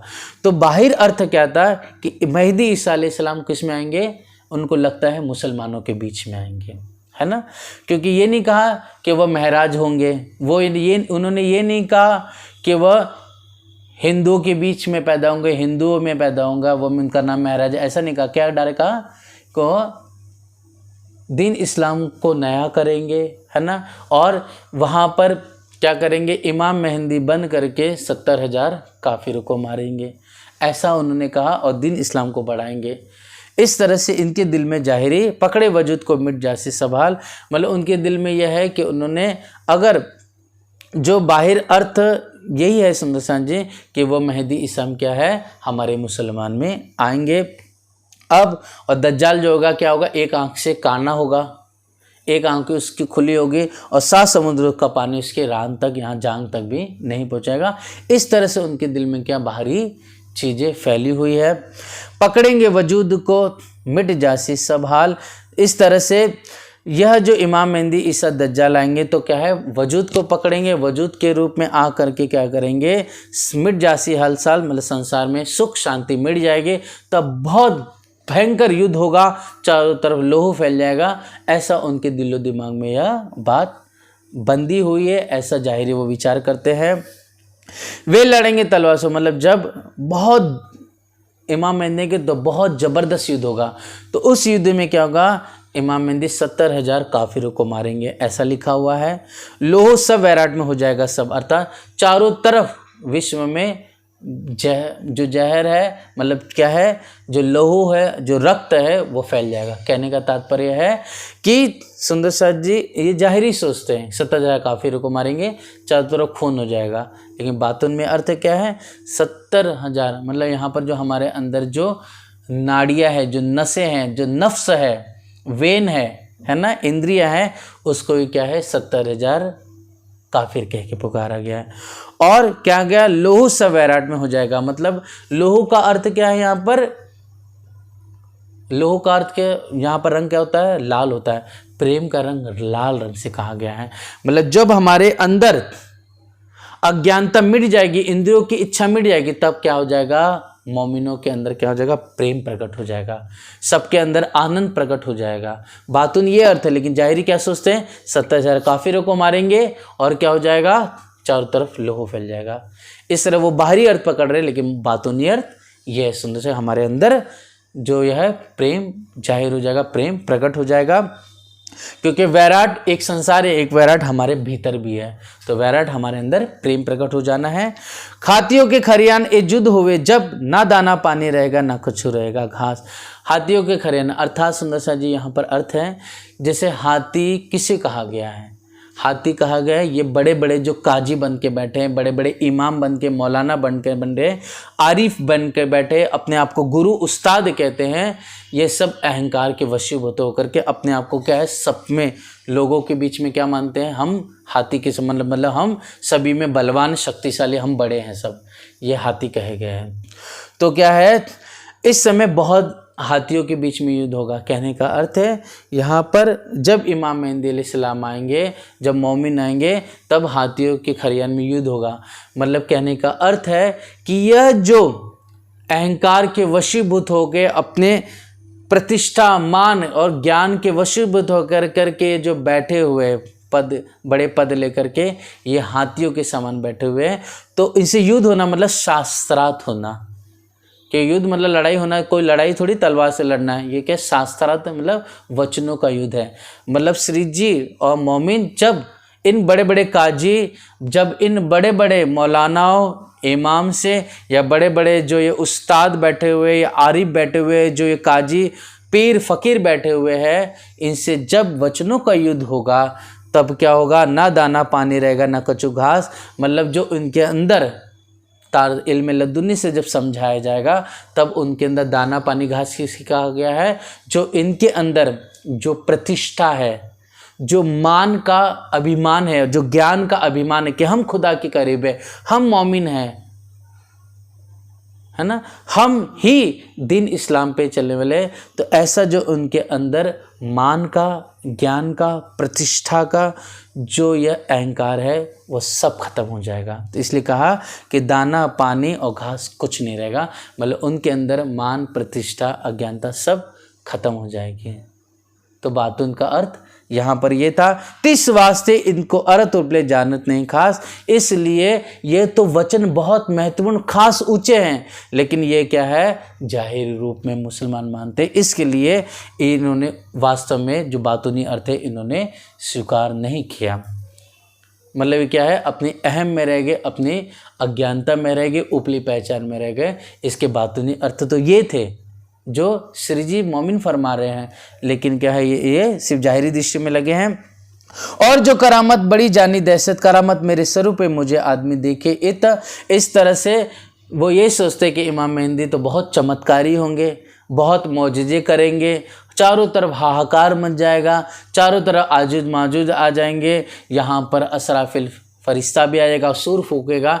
ऐसे क्या है, इमाम मेहदी सफ़ेद घोड़े पर बैठ के तलवार से लड़ाई करेंगे, सब मुसलमान को एकत्रित करेंगे, ज्ञान देंगे। तो उनके दिल में यही है कि जैसे ये सोचते हैं कि एक इमाम मेहदी एक अलग स्वरूप में होंगे, लेकिन यह बाहरी रूप में उलझ करके फंस गए हैं। इसलिए वह वास्तव में सत्य वचन को नहीं समझ पा रहे हैं। जैसे और आदमी, जैसे संसार के लोग हैं, वैसा ही मुझे यह फ़कीर और समझ रहे हैं। मोहि देखे तिन माफक, तो क्यों कर आवे ईमान भागी को कर शक। इसलिए यह मुझे एक आम आदमी के जैसा, एक आम लोगों के जैसा ही समझ रहे। इसलिए इनके अंदर ये शंका बैठी हुई, इनके अंदर ये ईमान पैदा नहीं हो रहा है।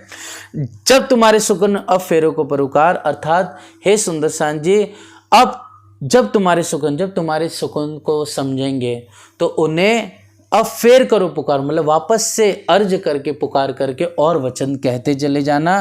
तुमको इस वास्ते किए जाए खबर, इसलिए तुमको मैंने पहले से सावचेत कर दिया, समझा दिया है कि तुम इनके जैसा हो कर करके इन्हें एक बार समझाए तो ऐसा नहीं कि बस हो गया, इन्हें बार बार समझाते रहना। अब तुम छिपे ना रहो, बड़े उम्रा हो आदिन, सो तुमसे तालबी लेंगे जिन चिंता करो 20 दिन।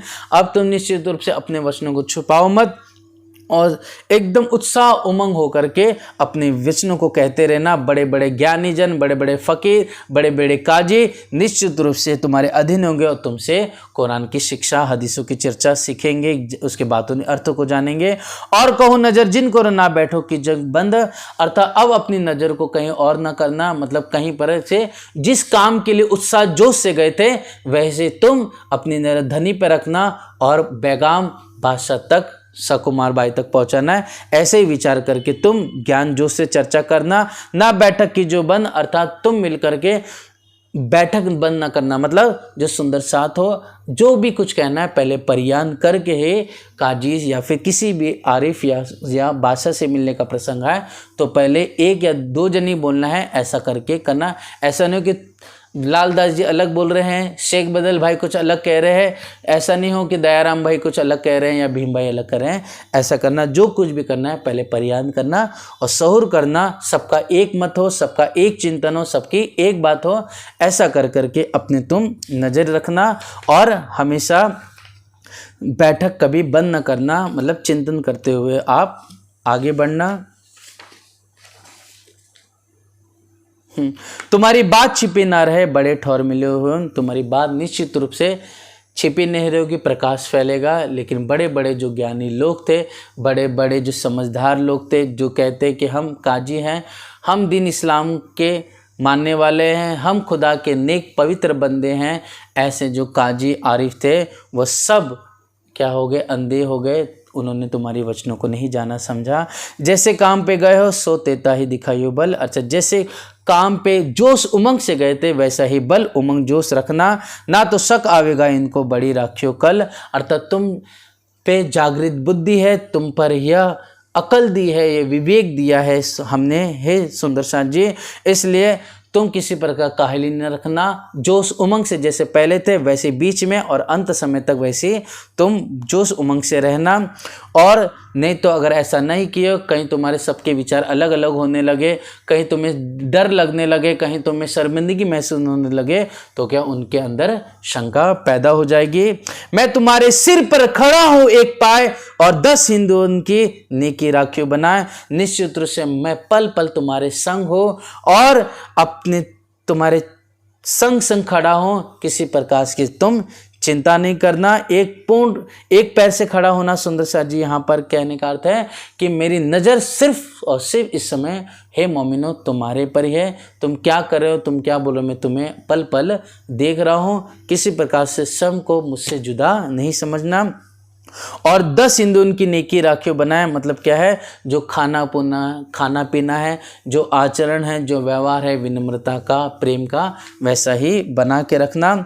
जो तुम्हारे बल से उत मेरा जोरा है, अर्थात जो तुम्हारे बल से, मतलब जो ज्ञान रूपी जो तुम्हारा बल है उससे उत मेरा जोरा है, मतलब मेरा वहाँ पर प्रभाव बढ़ते चले जाएगा।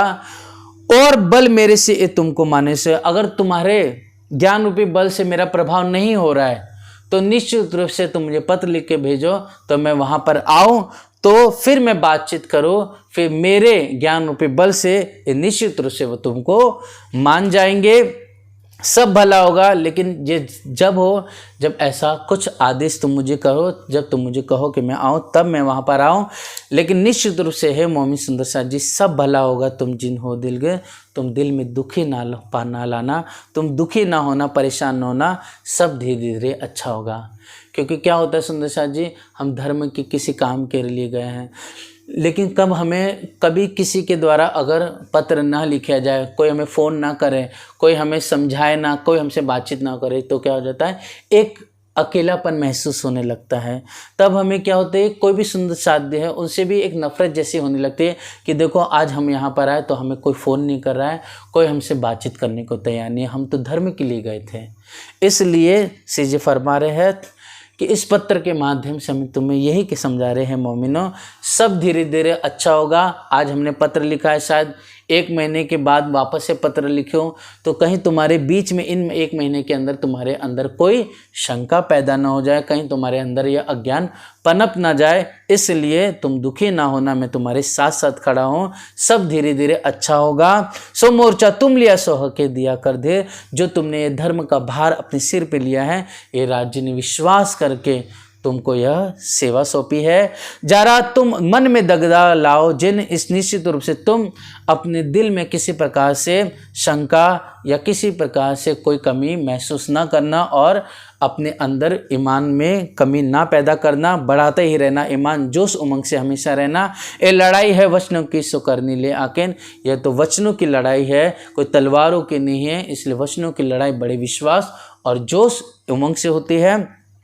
अब वस्त्र प्रकाश ही अपने ही बल से, निश्चित रूप से जो यह वस्त्र है, मतलब जो हमने इमाम मेहंदी अलैहिस्सलाम अर्थात सीजी फरमा रहे हैं, जो आपने ये वस्त्र प्रकाश है, मतलब यह तारतम इल्म लदुन्नी को जो फरमाया, जो यह दीन धर्म में ज़बरदस्ती नहीं, यह जो मुसलमानों को काजियों को समझाया है, जो वह उनके दरबारियों को समझाया हुआ है, अपने ही बल से, निश्चय अपने ही बल से ये तारतम धीरे धीरे यह प्रकाश फैलता चले जाएगा।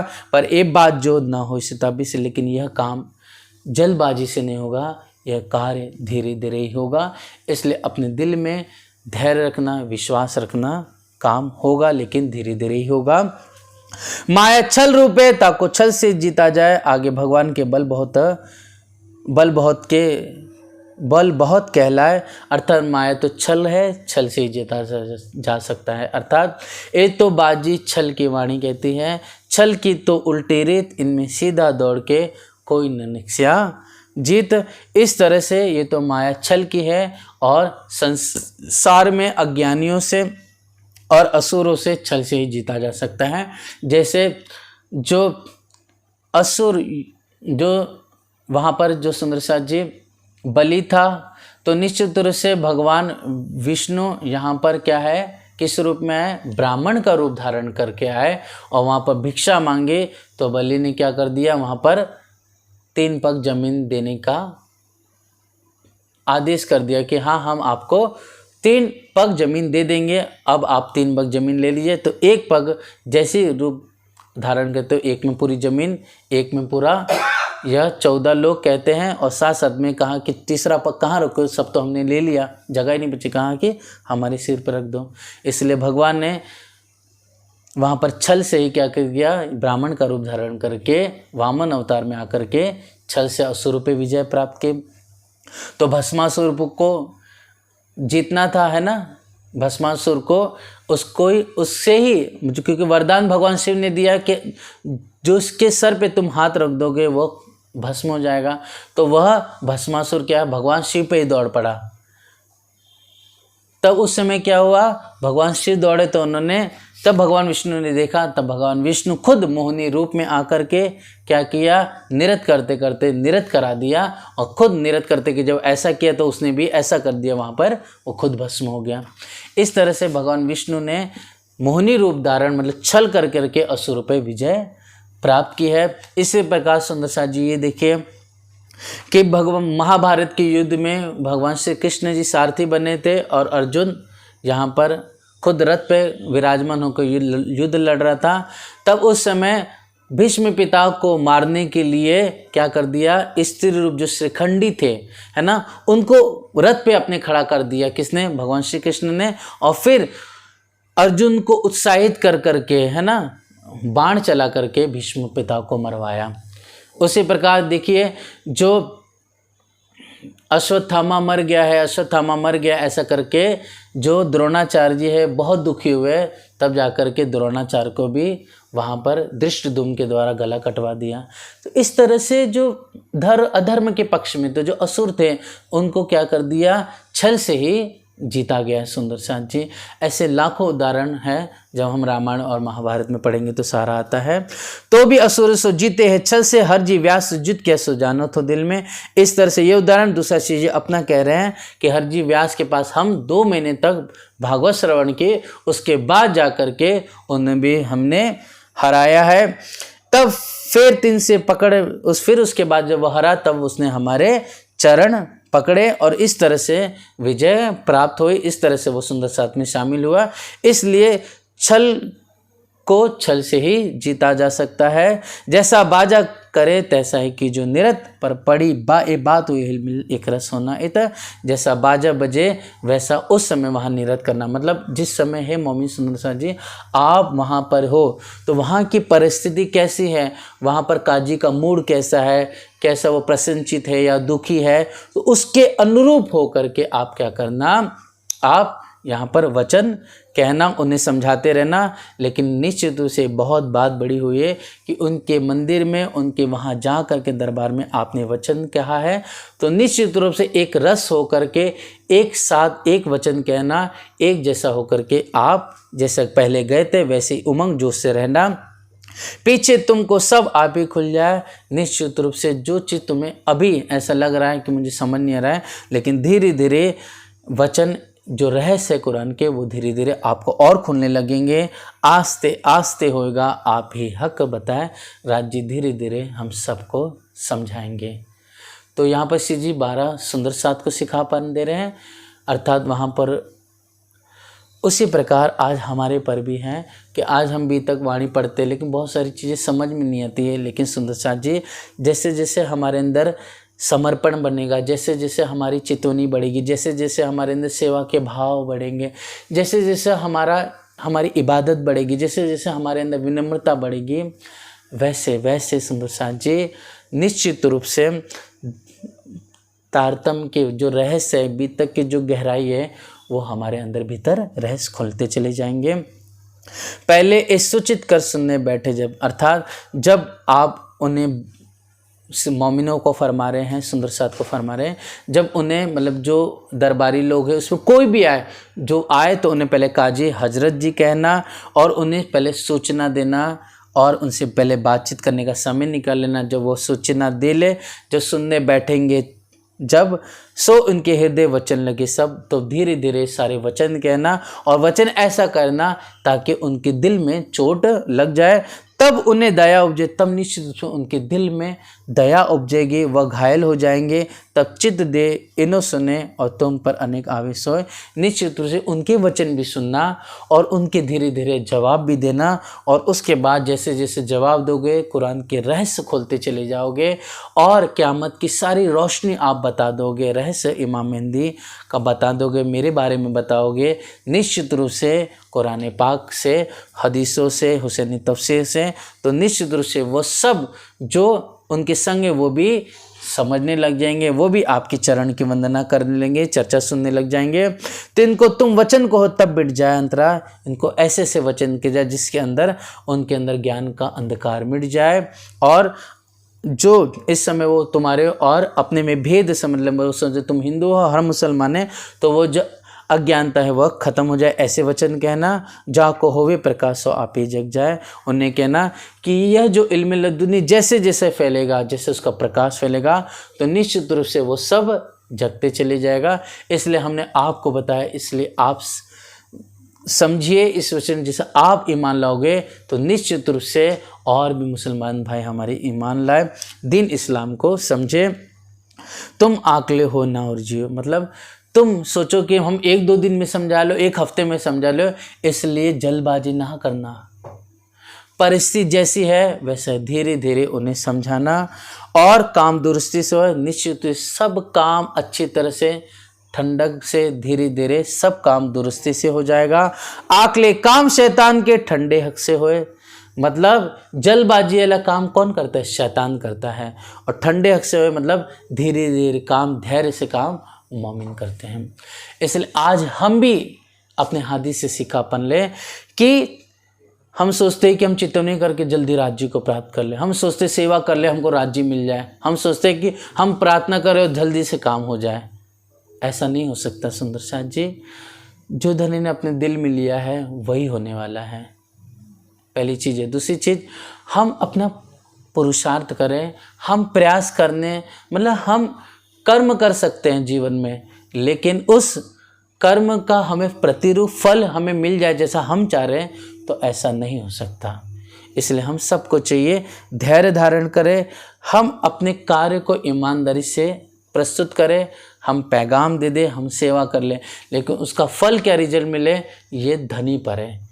इसलिए हम सिर्फ कहते हैं ना कि कर्म करते जा फल की इच्छा मत कर, मतलब हम कर्म करते चले जाए, जो सत्य है धर्मनिष्ठ है वैसा कर करे, अपने सद्गुरु हादी के राह पे चले, लेकिन उसका फल हमें पॉजिटिव मिले ये ज़रूरी नहीं है।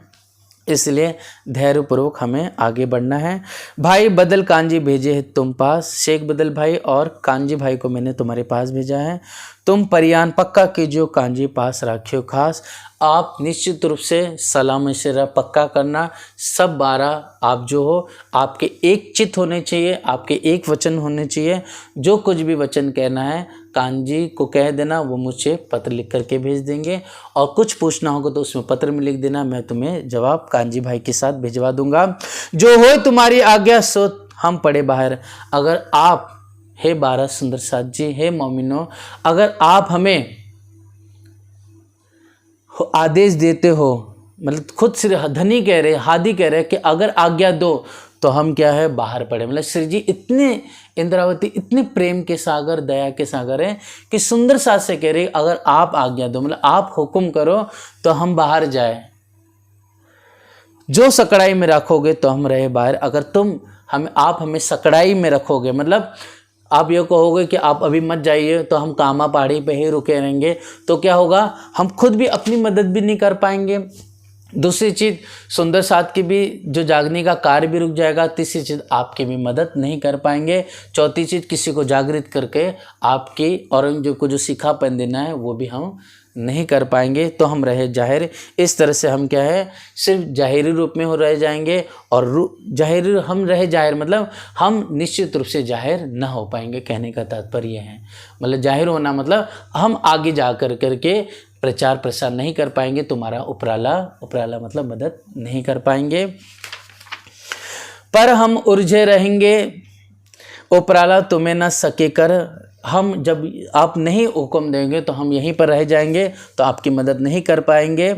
आप ना पाल सके तब काम हो क्यों, अर्थात अपनी भी जब मदद नहीं कर पाएंगे तो तुम्हारी आप सब सुंदर साथ की हम कैसे मदद कर पाएंगे। जो तुम ए मोर्चा सिर ले ढाया, सख्त दिल करके तुमने पसारा किया। निश्चित रूप से तुमने ये जो पैगाम दिया है, निश्चित रूप से तुमने यह दीन इस्लाम का कार्य किया है, तो निश्चित रूप से अपने दिल को मजबूत किया है। अपने दिल में जोश उमंग से तुमने यह उत्साह से सत्य का प्रसारा किया है। जैसे चित्त तुम्हारे मस्जिद गए थे जब, अर्थात जब जैसे तुम मस्जिद में गए थे पैगाम देने के वास्ते, जैसे तुम्हारा उमंग था, जोश था, उत्साह था, फिर उसी चित्त से राख शरीको करी अब, अर्थात अब तुम उनके अधीनस्थ हो, उनके अंदर हो, अर्थात तुम उनके नज़रबंद में हो। वैसे ही चित्त उमंग उत्साह भरे रखना। तलाश में भेजू तुम्हारे पास और भी सुंदर साथ जी, मैं मोर्चे की तलाश में, मतलब मैं बाहर जाऊंगा कामा पहाड़ी से, तो वहाँ पर मोर्चा ढाने का कार्य है, मतलब दूसरे को समझाना, जागृत करना। जब मैं ऐसा तलाश करके उन्हें जागृत करूंगा, समझा दूंगा, तो आपकी मदद के लिए मैं उन्हें भेज पाऊंगा वहाँ पर। या भेजू खुद पे, मतलब स्वयं के विचारों को पत्र के माध्यम से तुम्हारे पास उनके द्वारा भिजवा दूंगा। अगर तुम मतलब अर्थात मेरे आने से वहाँ, अगर मैं वहाँ पर दरबार में आ जाऊँ वहाँ पर, तो निश्चित रूप से उनके विचार बुद्धि बदल सकती हैं। तुम ये कहते हो कि मैं वहाँ नहीं आऊँ, स्थिति नहीं है, तो मैं वहाँ पर नहीं आऊँगा, तो मैं क्या करूँगा, किसी और को जागृत करके, राजा को जागृत करके, या किसी मुसलमान को जो औरंगजेब का निकटती है उसे जागृत कर दूँ, वो ईमान लेकर आ जाए, तो उसे भेजूँगा। वो खुद बादशाह से बात करेगा। और दूसरी चीज़, आपको वह पत्र के रूप में मैं स्वयं, देखो क्या लिखा, और या भेजू खुद पे, मतलब स्वयं के जो वचन है, खुद के जो विचार है, आपको पत्र के रूप में उनके द्वारा भेजवा दूंगा। वे आए करे बात, वे स्वयं आ करके क्या करेंगे, आपसे बात करेंगे, आपको पत्र देंगे। दूसरी चीज़, वह बादशाह औरंगजेब से या उनके दरबारी से स्वयं बात करेगा। ओ फ़कीर मोहम्मद और उनके आवे कलाम, वो खुद कहेगा कि वो तो फ़कीर मोहम्मद है और उनके जो कलाम है वह बरक सत्य है। पीछे जैसे तुम लिखो तीन ऊपर चले हमारा काम। हे सुंदर साथ जी, जैसा आप बाद में जैसा चाहते हो हमें लिख के भेज देना, उसके अनुसार ही हमारा सारा कार्य चलेगा। आगे मुझे क्या करना है, मुझे आगे राह पता चले। जो मैं ठौर वहाँ करूँ तो तुम्हारा उपलाल है, अर्थात मैं कामा पहाड़ से बाहर निकल के अगर मैं कहीं और जाता हूँ, तब जाकर मैं आप सुंदर साथ की मदद कर पाऊँगा। तुमको कहने का होए, तुमको मिलना चाहे सोए। अगर तुम्हें कुछ कहना है तो आप पत्र लिख करके भेज दीजिए। अगर तुम चाहते हो कि मैं वहाँ आकर के मिलूँ, तो निश्चित रूप से मैं वहाँ पर आकर के मिलूँगा, लेकिन बस आप पत्र के रूप में मुझे भेज दीजिए, या कांजी शेख बदल के भाई संग मुझे कहलवा दीजिए, मुझे आगे क्या करना है। इस तरह से सुंदर साथ जी विध के अलग अलग सिखापन दे रहे हैं। क्यों सिखापन दे रहे हैं, क्योंकि सुंदर साथ जी हम कैद में, कहीं हम 12 सुंदर साथ में, मतलब 12 जो हम कैद में हैं, नज़रबंद में हैं, जो पैगाम देने गए हैं, कहीं हमारे अंदर किसी के अंदर भी विचार बदल ना जाए, हमारी दृष्टि ना बदल जाए, तभी कहीं हमारे अंदर अहंकार ना बच जाए, कहीं हमें गुस्सा ना आने लगे।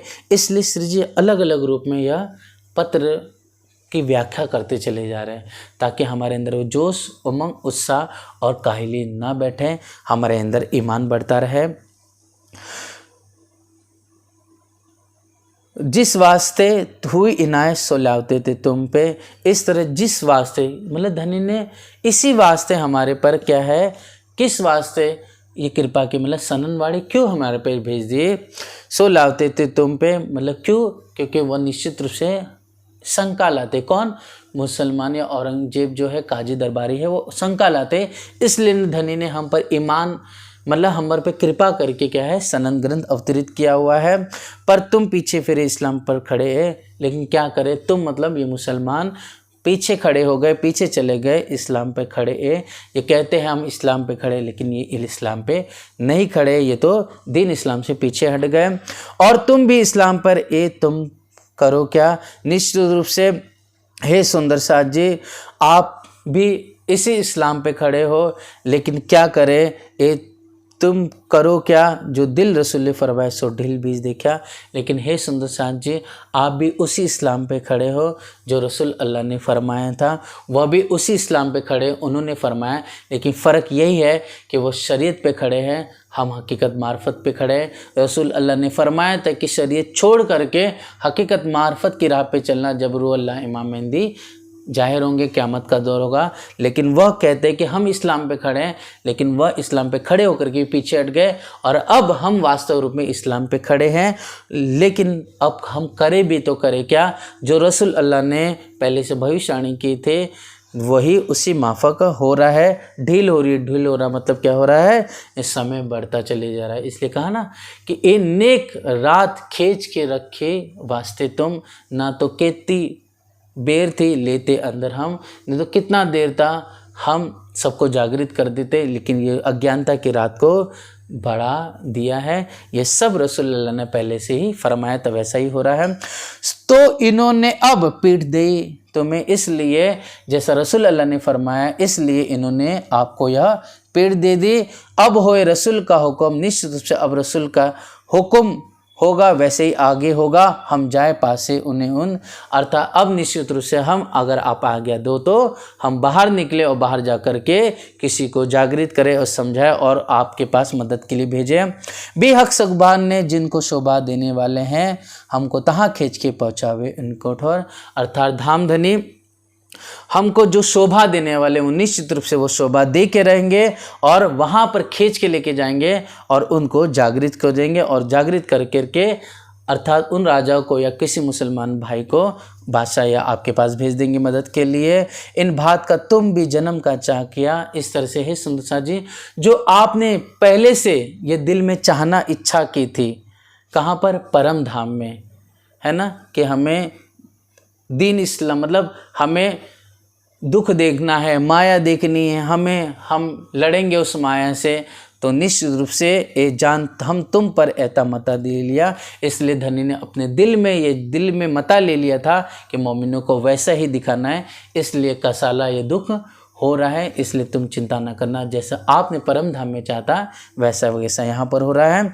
साची सोई होवी जो के दिल में, वैसा ही होगा सुंदर साथ जी जो धनी के दिल में है, और वैसे ही आप सत्य मानना उसको। जो हो रहा है सब धनी करा रहे हैं, किसी के बस की बात नहीं कि कोई कर ले।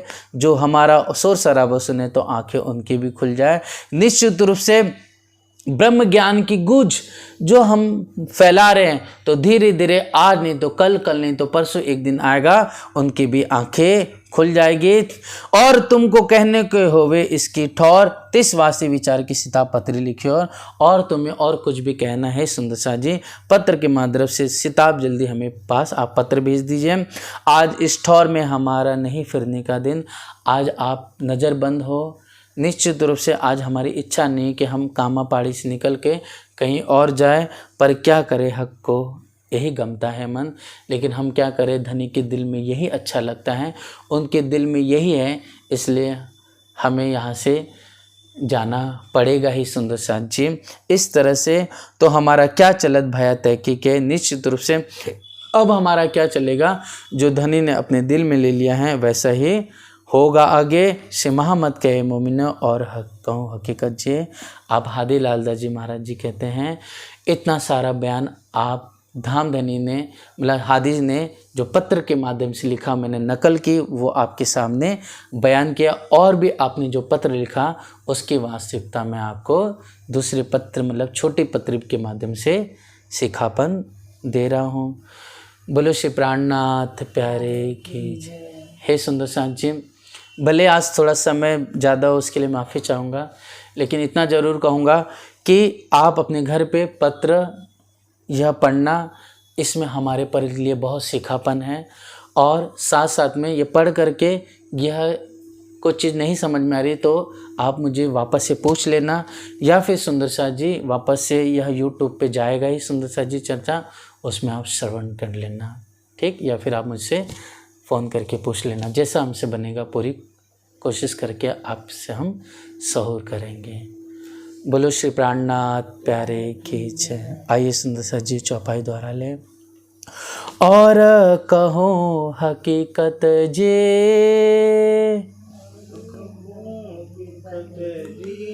तो हमारा क्या चलत,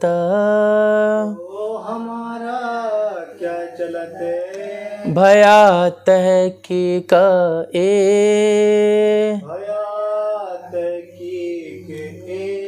श्री महामत कहे ए मोमिनो,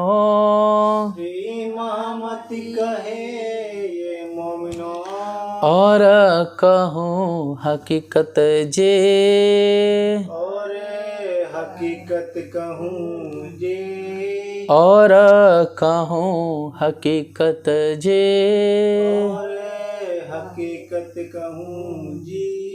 बोलो श्री प्राणनाथ प्यारे की समस्त सुंदर साथ प्रणाम।